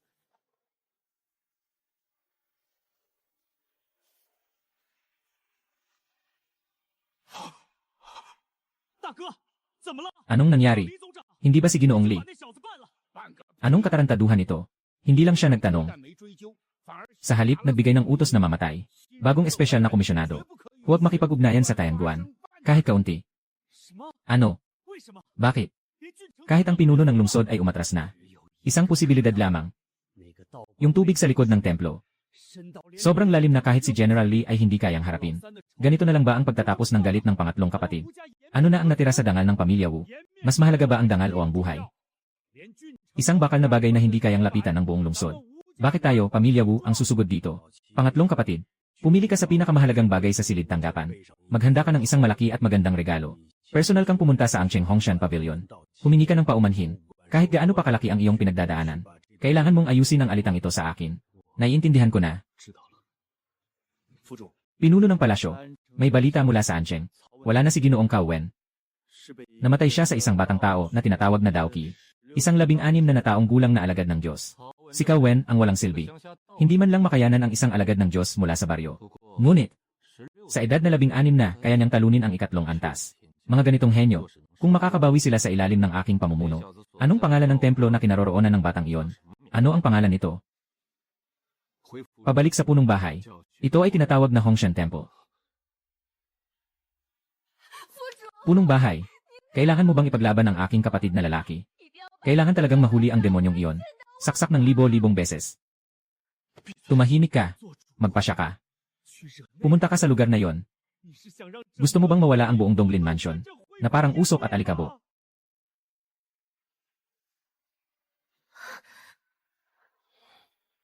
Ipasa ang utos. Tungkol kay Cao Wen. Walang sinuman ang pinapayagang banggitin ito. Sa ganitong bilis, hindi magtatagal, ang antas ng Xuanmen ay makakabreak through na sa ikatlong antas. Ay naku, ito ang taong. Siya ang tanyag na si Hong Yi Daozhang. Ako si Sumei, ang bagong tagapangasiwa ng Killing Building. Bakit hindi ka pa nag-aabot ng tsa? Ang pinakamagandang Su Zhenling na tsa. Gusto kong makipag-usap sa Daoist. Pumunta ako dito para mamili. Mga mineral na naglalaman ng gintong enerhiya. Mahahalagang bato. Gaano man karami ang kailangan mo? Bukod dito, kailangan ding maipares ang mga espiritual na gamot sa order na ito. Hindi naman kulang ang mga espiritual na gamot. Ang problema, yung mga mineral na naglalaman ng enerhiyang ginto. Hindi na gaano karami ang stock sa tindahan. Tignan mo nga, Daozhang. Nandito na lahat. Sapat na. Ito ay isang piraso ng espiritu na bato. Huwag nang maghanap pa. Tahimik ang emosyon. Hindi nagpapakita ng damdamin. Itong batang munting tao. Tiyak na isang matindi at mahirap na kalaban. Nahanap din kita. Sumama ka sa akin, mabilis. Bakit ka nag-aalala? Parang bumagsak na ang langit. May bagong espesyal na kinatawan na ipinadala mula sa itaas. Sa ngayon, nasa harap ng iyong Hongshan Temple ang tao, nakaharang. Tiyak na gusto kanyang makausap. Mabilis ang kilos. May lakas ng loob na manggulo. Walang problema kung may isa pang alisin. Ay naku. Ito na siguro si Ginoong Hong Yi Dao. Matagal ko nang narinig ang iyong pangalan. Sikat na sikat. Ako po si Xingquan. Bagong itinalagang komisyonado. Naghanda ako ng munting regalo upang bumisita sa inyo. Ang pagkakaroon ng isang katulad ninyo mula sa Ansheng ay talagang isang biyaya mula sa langit. Ako ay kumakatawan sa punong lungsod. Nagpapasalamat sa inyo, Ginoong Dao, sa inyong natatanging kontribusyon sa paglilinis ng Ansheng mula sa mga salot. Sinasabi nilang nililinis ko ang mga tumor. Kailan naging ganito kabait ang leader natin? Magalang ka talaga, Kapitan Xing. Hindi naman ako higit sa isang maliit na mangkukulam sa lumang templo. Maliit na mangkukulam lang ako. Napakababa mo namang magpanggap, mangkukulam. Mas maganda kung nagsasalita tayo ng nakatayo. Tayo na. Tara, pumasok tayo at mag-usap. Ito. Hindi tama ang sitwasyong ito. Nasaan na ang paghingi ng accountability? Baguhan lang po ako dito. Talagang nalilito ako sa mga pagbabago sa kalakalan ng Ansheng. Hindi ko alam kung mayroon bang magandang mungkahi. Paano namatay ang nakaraang opisyal? Alam na ng punong opisyal ng pulisya, di ba? Simple lang ang mga patakaran ko. Kung paano baguhin ang kalakalan, di ko na pakikialaman. Pero kailangang maayos ang kalagayan ng mga tao. Sino mang susubok gayahin ang nakaraang opisyal? Sa pang-agaw at pang-aapi, na nagdulot ng kamatayan, paalisin ang mga tao palabas ng bayan. Huwag mo akong sisihin sa sinuman, na hindi nagpaalam ng maaga. Magpakatatag ka, Daozhang. Ayusin ang mga tao. Patatagin ang tiwala ng bayan. Ito ay bahagi ng aking tungkulin. Sino ang magtatangkang mag-demolish? Ako ang unang pumatay sa kanya ng buong buo. Ginoong Xing, tunay nga na isang mabuting opisyal na may malalim na pag-unawa sa kabutihan. Ngayon, nakinig ako sa isang pahayag ni Daozhang. Mas matimbang pa kaysa mag-aral ng 10 taon. Ako na ang hindi magpapaligid. Naging malaya na si Daozhang sa pagninilay. Babalik ako sa ibang araw upang magpasalamat. Maaari bang magtanong, narito ba ang Hongshan Temple? Ako si Wu Dajun, ang ikapitong anak ng Wu pamilya sa Bilin City. Dumating ako upang makipagkita kay Daoist Hongyi. Wu pamilya sa Bilin City. Hindi ba't ito ay upang humingi ng paliwanag para kay Wu Dayong? Tama ba? Wu pamilya sa Bilin City. Paano? Sa tingin ko, masyadong nag-isa si Wu Dayong at ang kanyang anak. Gusto ko sanang samahan sila. Pero nagkaroon ng hindi pagkakaintindihan. Napakalaking mali. Si Wu Dayong at ang kanyang anak ay gumawa ng masama.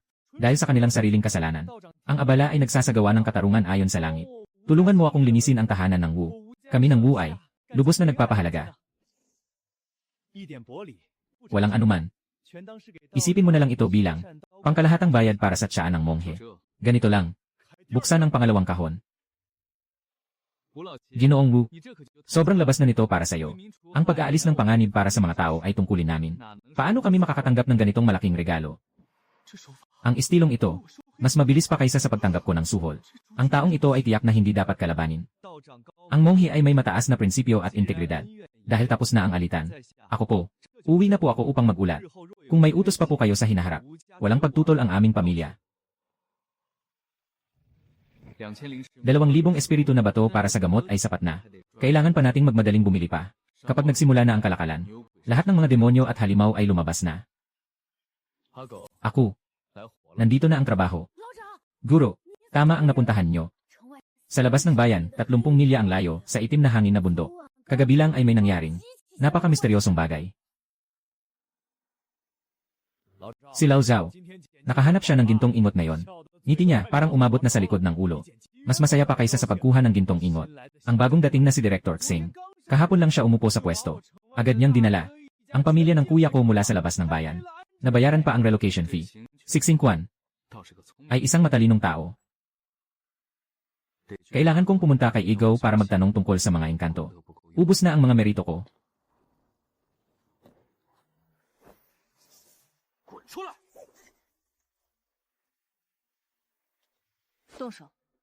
Dali-daling tapusin. May tao na rin sa bubong. Medyo interesting. Simula nang mawala ang matanda. Matagal na akong hindi nakatagpo ng ganitong kalakaran. Nahawakan ang laso ng yulang ito. Mahihirapan pa ang mga Diyos na makaligtas. Maliit na kasanayan lang. At nagsusumigaw pa ng kahihiyan. Paano naman ito posible? Ang aming sunod-sunod na atake ay may kasamang kasangkapang pang-espesyal. Kahit ang mga bihasa sa ikatlong antas ay kailangang umiwas sa kanilang mingming. Ano ang liwanag na yon?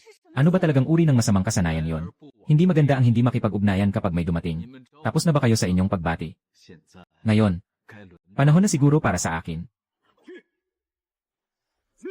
Pumunta na. Kaya pala ay ang Lianyun Mountain Range. Mga hayop ng pamilyang Huang. Dahil sa iyo, Dao Hongyi, pinatay mo ang batang pinuno ng pamilyang Huang. At pinatay mo ang mga tao ng aking angkan. Ngayon, kahit na magkasama tayong mamatay, kailangan kitang dalhin sa aking pagkamatay. Sa kabila ng iyo. Nakakabahala. Sabihin mo ang tungkol sa Huang family. Sa tiyak na lokasyon sa Lianyun Mountain Range, ibibigay ko sa iyo ang isang mabilis na sagot. Hayaan mong sabihin ko ang lokasyon ng tribo. Walang paraan. Kung hindi mo sasabihin, ako na ang titingin. Pagsusuri ng kaluluwa sa iba't ibang mundo. Talagang nakakapagod ito. Hindi pala nasa malalayong bundok ang lumang tirahan ng Huang family. Nakatago pala ito sa hangganan ng dinasti ng naglalakihang ulap. Kumikilos sila sa dalawang panig. Malaki ang kanilang gana. Para silang walang pakialam sa batas ang Huang family. Naglakas loob silang manlaban sa kalye sa City of Peace. Ako, Siksing Kwan, ay hindi makikipagkasundo sa kanila. Ang mga Huang family ay laging may bayad sa kanilang mga gawain. Maraming tao ang nasaktan sa pagkakataong ito. Hindi sila titigil ng ganun-ganun na lamang. Mukhang hindi magiging mapayapa ang Ancheng. Kung may magnanakaw, walang paraan para makaiwas sa magnanakaw sa loob ng 1,000 araw. Balak kong tuluyang wasakin ang pamilyang Huang.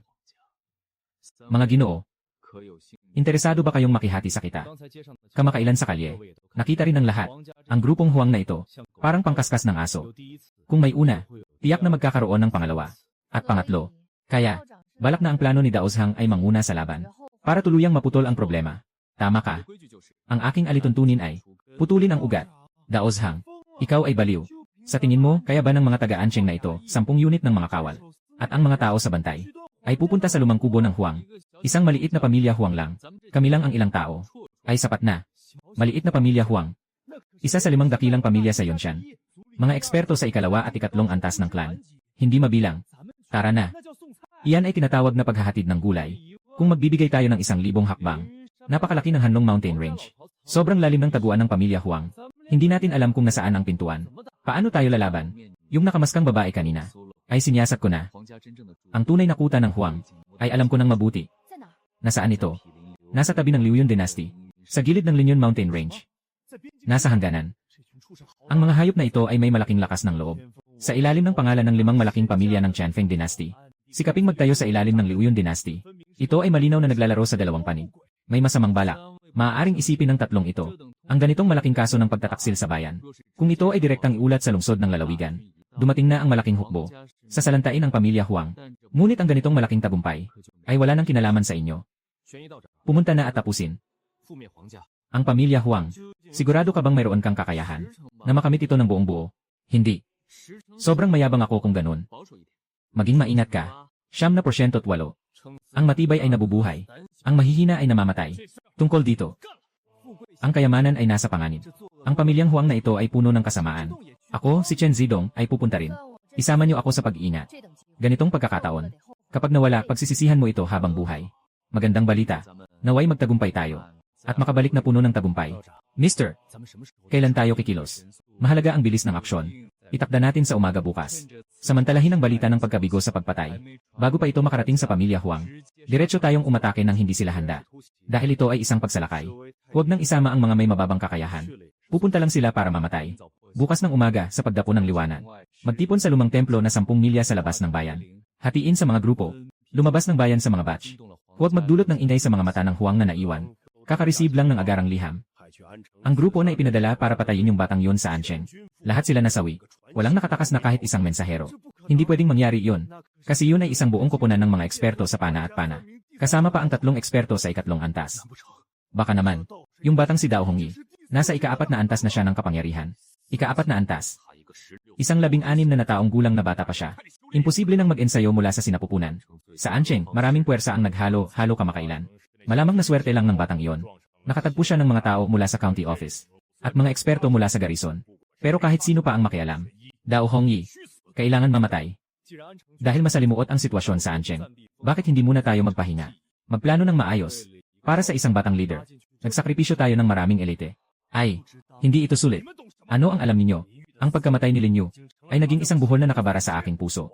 Ako ay nakarating na sa threshold na iyon. Kalahating hakbang sa ika-4 na antas. Biyaya ng langit sa Huang Clan.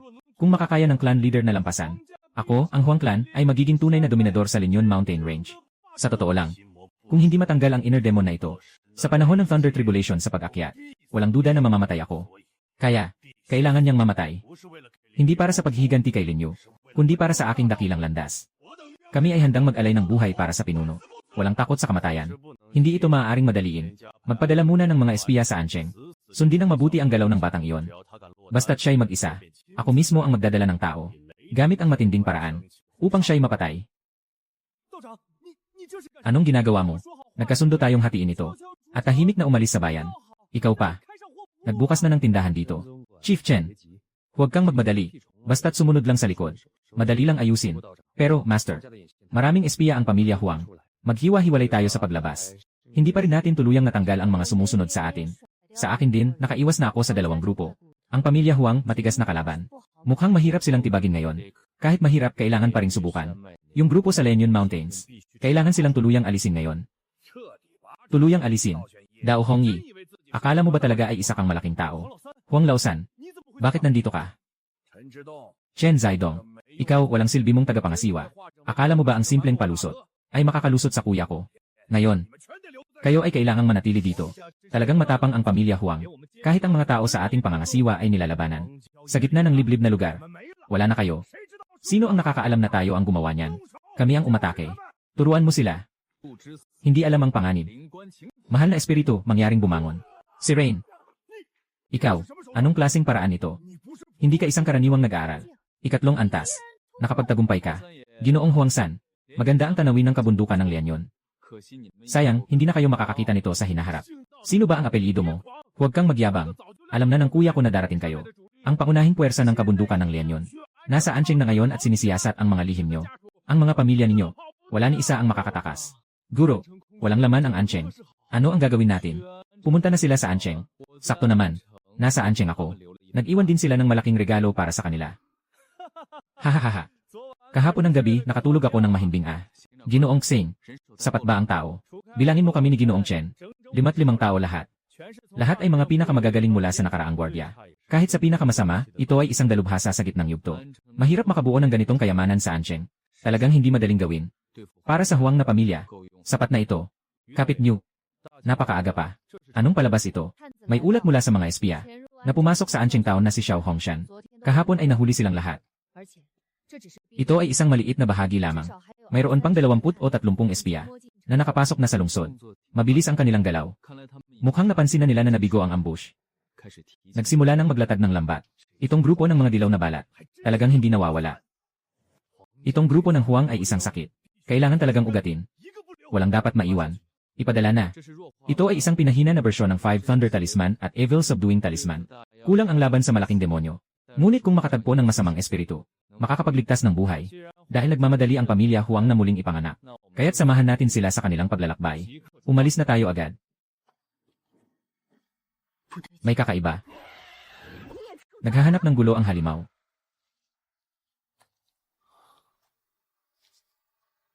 Ang amoy na ito ay talagang kakaiba. Sa halimuyak na ito, bakit may kasamang nakakasukang amoy ng nabubulok? Parang naamoy ko na ito dati. Hindi parang. Ang amoy na ito ay katulad ng nakuha ko noong una sa bahay ng mga liyaw. Pareho na pareho. Sa kabundukan ng Lianyon, marahil ay may tunay na halimaw. Sa pag-aresto sa batang munting tao sa Ansheng, lahat ay nasira. Kamakailan lang maraming mga eksperto sa ikatlong antas ang lumitaw sa Ansheng. Sobrang swerte ng batang ito. Swerte. Nawala na si Lin Yu. Bakit siya ay buhay pa at masigla? Patawarin mo ang galit, punong. Para sa isang maliit na alagad, nakapaglagay na tayo ng isang pangkat ng mga mamamana. Kung magpapatuloy tayo. Ano kung magpatuloy tayo? Hindi siya mawawala. Hindi ko maalis ang demonyo sa aking puso. Ang poke na ito ay talagang kay Lin Yu. Walang masama kung sabihin ko sa'yo. Nakapagsimula na ako. Isang hakbang. Ika-4 na antas. Isang hakbang. Ika-4 na antas. Naway tulungan ng langit ang pamilya Huang. Handa kaming ibuhos ang lahat. Upang tulungan ang pinuno na alisin ang lahat ng hadlang. Pinuno. Sa labas. May grupo ng mga tao sa labas. Mga walang modo. Sino ang dumating at nagkagulo ng ganito? Sinasabi nilang sila ay mga tao ng Huangfeng Valley na humihiling na makipagkita sa iyo. Huangfeng Valley. Ilang taon na silang hindi nakapunta sa Lianyon Mountain Range. Bakit ngayon pa sila dumating? Ito ba ay swerte o kapahamakan? Pumunta at makipagkita sa kanila. Ang taas ng ere ng inyong pinuno. Personal na dumating si Ginoong Che. Pinapayagan niya tayong uminom ng malamig na tsaa dito. Gusto na bang magtatag ng sariling tahanan? Nagkamali po kayo. Talagang nagkamali. Nasa meditasyon po ang pinuno. Nagsimula na po siyang humiling. Elder Tai, sana'y nasa mabuti kang kalagayan. Pasensya na, nahuli ako sa aking pag-ukit. Nabigla ko ang mga bisita. Sana'y inyong mapatawad. Leader Huang, wag na nating pag-usapan pa ang mga formalidad. Lahat, umalis na kayo. Ikaw, umalis ka na.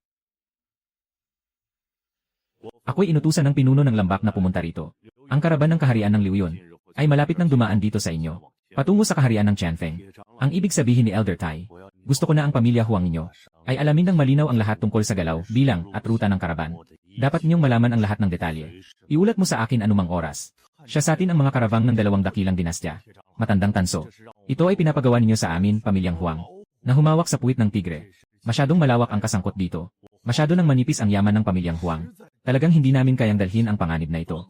Sobra na. Kaya mo bang talikuran ang plano ng punong guro? Maniwala ka o hindi ngayong araw. Aalisin ko ang pamilya Huang mula sa hanay ng mga bundok ng Lianyon. Bata. Huwag masyadong magalit. Malamig ang hangin sa bundok ng Lianyon. Mag-ingat ka sa dila mo. Ikaw, isang hindi marunong tumanggap ng kabutihan, simpleng tao mula sa nayon. Mukhang naghahanap ka. Hahaha. Isang mahusay na Huang Qianlin. Puno ng Huang. Talagang hindi ako nagkamali sa tao. Ngunit, kung sasabihin ko, may nakatago sa karavan na ito, na makakatulong sa iyo na talagang makalagpas sa ika-4 na antas.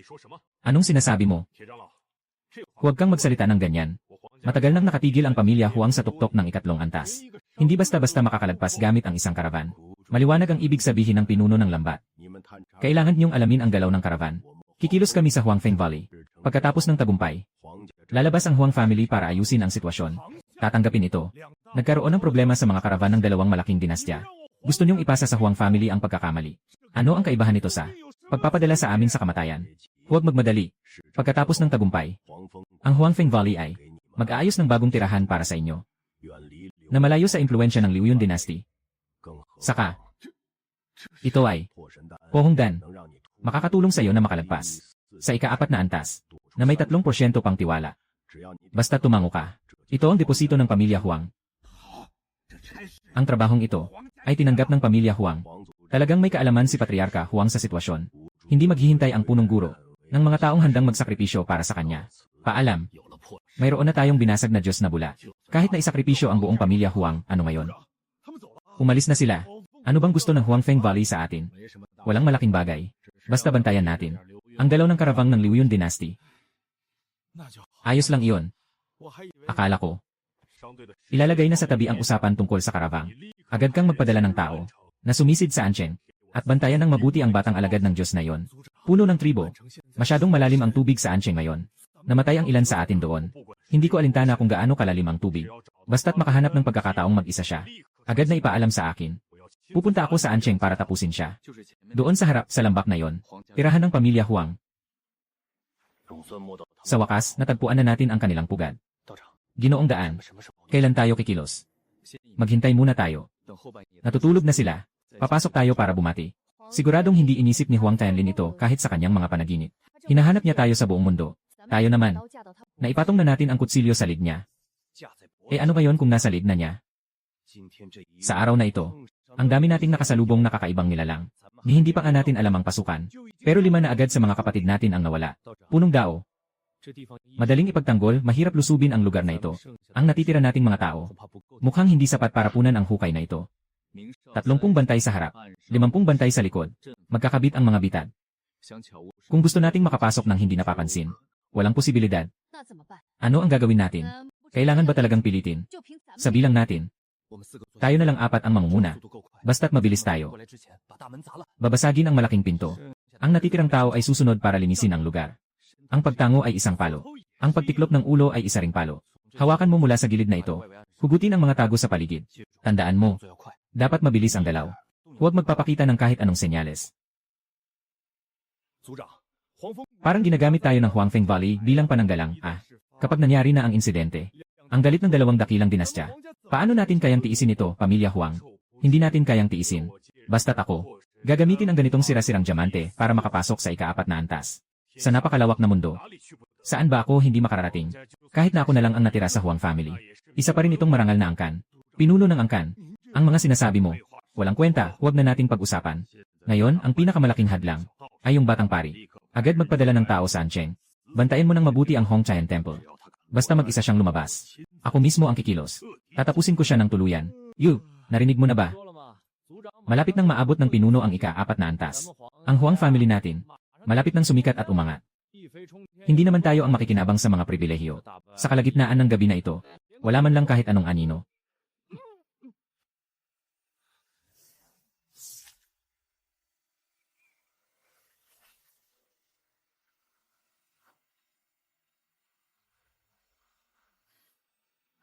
Handa na ba kayo? Buksan ang pinto. Tanggapin ang bisita.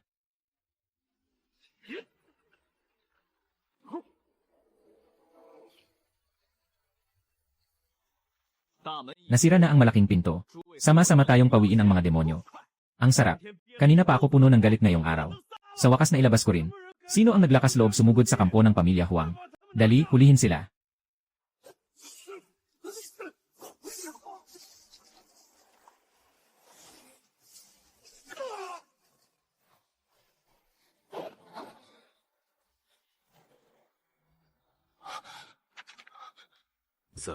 Anong nangyayari? Bakit ako kinakabahan ng walang dahilan? Madilim ang gabi at malakas ang hangin. Sakto ang oras para kumilos. Baka naman masyado akong naging mahigpit kamakailan.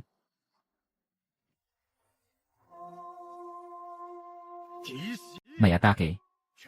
Talaga bang may mga taong may ganitong lakas na manghimasok sa pamilya Huang? Ang nakakatakot na alon ng espiritual na lakas ay papalapit sa atin. Sa wakas ay nagpasya na silang lumabas.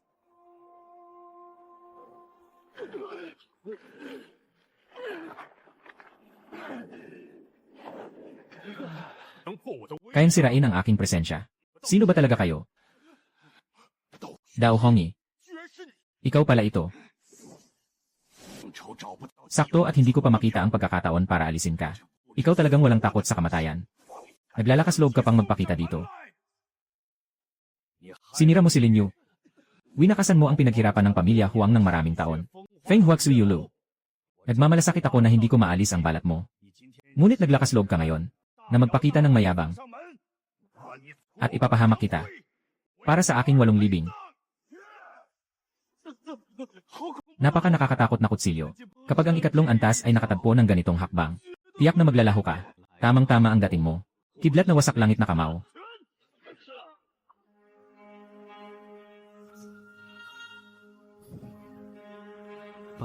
Matibay talaga ang pundasyon ng kalahating hakbang sa ika-4 na antas.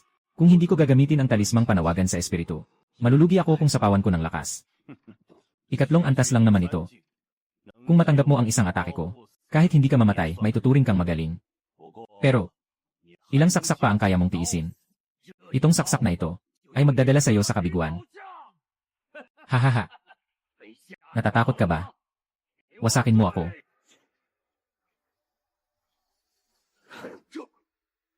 Ano itong kapangyarihan? Nakapagpahinga ka na ba sa pagputol? Ngayon, aking turno na. Ito ay isang ritual ng pagtawag ng Diyos. Ang ritual na ito ay kakaunti lamang. Ang nakakagawa kahit sa mga templo. Hindi siya makapaniwala. Ibigay mo. Panahon na para umalis. Nagpapanggap ka lang.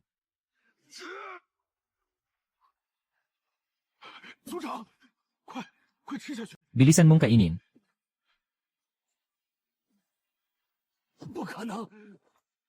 Hindi talaga maaari.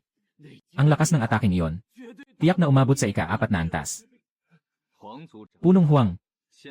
Kailangan mo pa bang kunin ang buhay ko? Itaga mo na lang ako. Saka na lang ako magiging kapahamakan.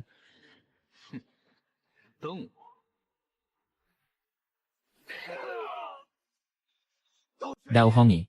Napakabangis mo. Walang magandang mangyayari sa'yo. Kung hindi mo alisin ang ugat, babalik ito sa tag-init. Kayo, ang pamilya Huang, ay maraming ginawang masama. Hindi karapat-dapat na tawaging pamilya ng mga Diyos. Tapos na. Lahat ay tapos na. Ang yaman ng pamilya Huang sa loob ng 100 taon ay ganap na nawasak. Pumunta sa isang mahabang daan. Ang mga plano upang saktan ka ay ako lamang ang nagplano. Hindi ito tungkol sa iba. Handa akong sumuko. Ipapako parusahan man. Walang duda. Sana ipakawalan niyo sila. Leader Huang, sa tingin mo posible ba? Bumaling ka at tingnan mo uli. Sa kanilang mga mata sa akin. Maliban sa takot. Ano pa ba? Nangangako ako. Siguradong sigurado ako. Hindi sila magtatangkang maghiganti. Kung hindi papatayin ang ugat. Sa hangin ng tagsibol, muling sisibol. Wala akong interes. Mag-iwan ng problema para sa sarili. Walang malambot na buto ang pamilya Huang. Ikaw, batang walang alam sa taas at baba. Kung may lakas ka, harapin mo ako. Basta't may hinina pa ako. Tiyak na ipapabayad ko kayo. Ng halaga. CJ. Para sa'yo na to.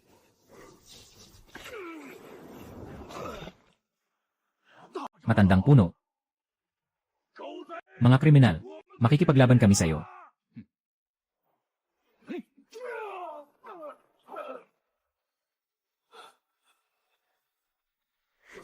Singkon, simulan na natin. Tanggalin ang lahat ng panganib.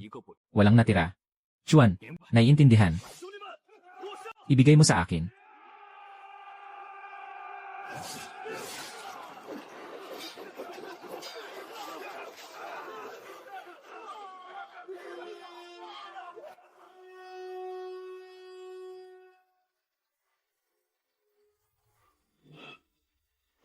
Lahat.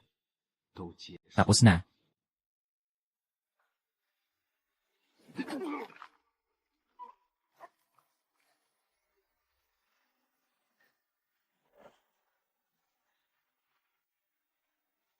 Pumunta sa isang mahabang.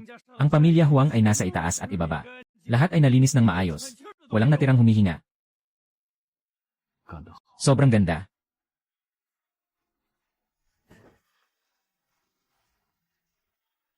Storage ring. Ang kayamanan ng matandang ito, talagang malaki.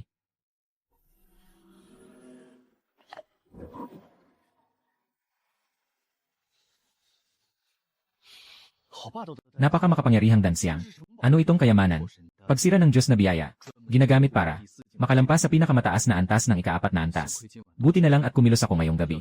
Kung hindi, kung siya ay nalunok ito, makakapasok sa ika-4 na antas. Ngayon, bumagsak na dito. Tayo na.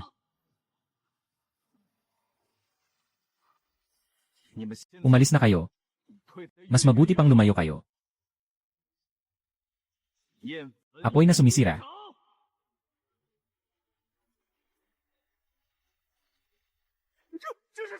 Ano itong halimaw? Tumakbo kayo. Kung hindi, lahat tayo mamamatay. Wasakin mo ito.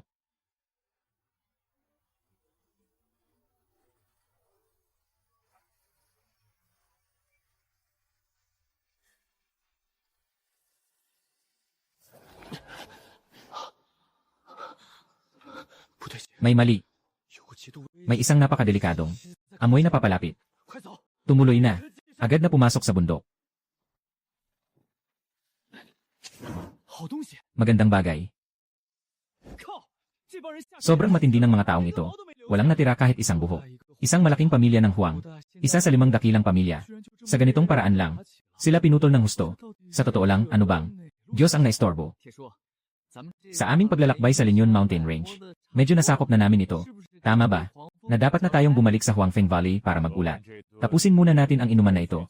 Tapos puntahan pa natin ang isang impormante. Saka tayo alis. Ay, walang galang. Dito rin ba pwede kang basta-basta pumasok? Hindi sinasadyang gulo ng maliit. Elder Tai, may malaking pangyayari. Bakit nag-aalala? Hindi matutumba ang langit. Ang pamilya Huang sa Cloud Mountain Range. Sila ay nagsabi, wala na. Ano nang sinabi mo? Kakaisa't kalahating oras na ang nakalipas. Hindi ko alam kung saan. Biglang lumabas ang isang misteryosong malakas. Kasama ang mga tao. At pinasara ang pamilya Huang. Napakamasugid ng mga paraan. Walang natirang humihinga. Lahat ng base. Naging isang sunog na lupa na. Takot ang maliit na tao na mali ang impormasyon. Personal niyang pinuntahan ang Lianyon Mountain Range. Tumingin lang. Paano mo magagamit ang ganitong bagay para gawing libangan ako? Lahat ng sinasabi ng maliit na tao ay totoo. Kung may isang salitang peke, naway mapadala sa langit. Agad na pumunta sa Linyon Mountain. Pamilya Huang. Pero ang plano namin, ang pinakamahalagang bahagi, hindi pwedeng magkamali. Walang problema ang pamilya Huang. Yung sirang pilak na elixir na ibinigay ko, kung nagdampot ka ng tubig, kahit sino ka pa, bubunutin ko ang balat mo. Tiyuhin Iron. Ito ang tahanan ng pamilya Huang. Bakit wala man lang? Isang buo at magandang ladrilyo. Napaka makapangyarihang paraan. Isang palad lang. Pinatay niya ang buong Huang family. Mula sa Lianyong Mountain Range.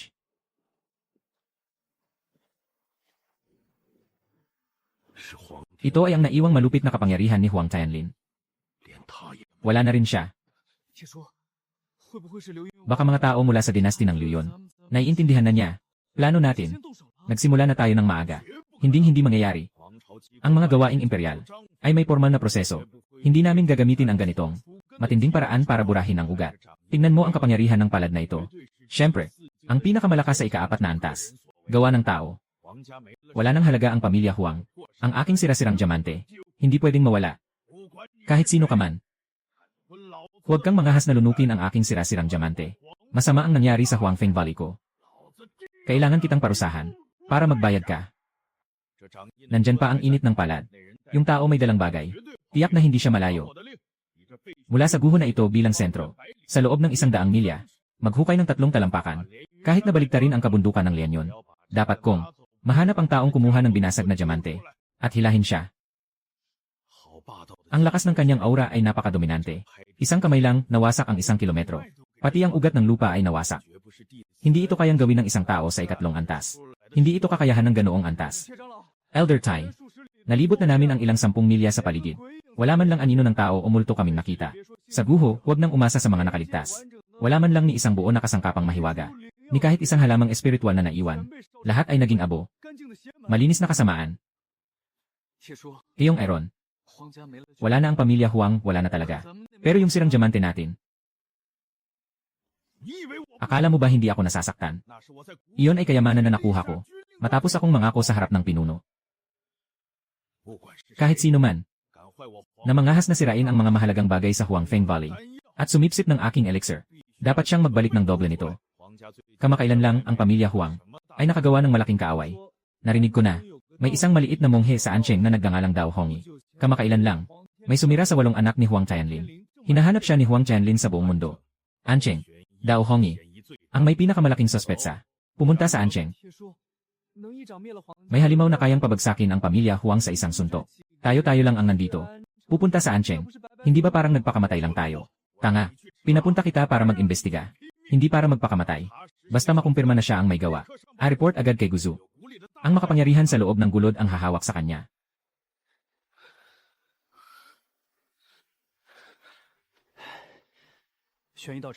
Magpatuloy sa daan. Matapos na ang pamilya Huang ay ganap ng nawasak. Bakit pa tayo magmamadali? Bilisan natin. Bago magbukang liwayway, kailangan nating ganap na makaalis. Sa sakop ng bundok Luyon. Nawala na ang Huang family. Pero sila, yung malaking budha na nakatayo sa likod nila, Ang pauna ay nagsimulang maghanap gamit ang amoy.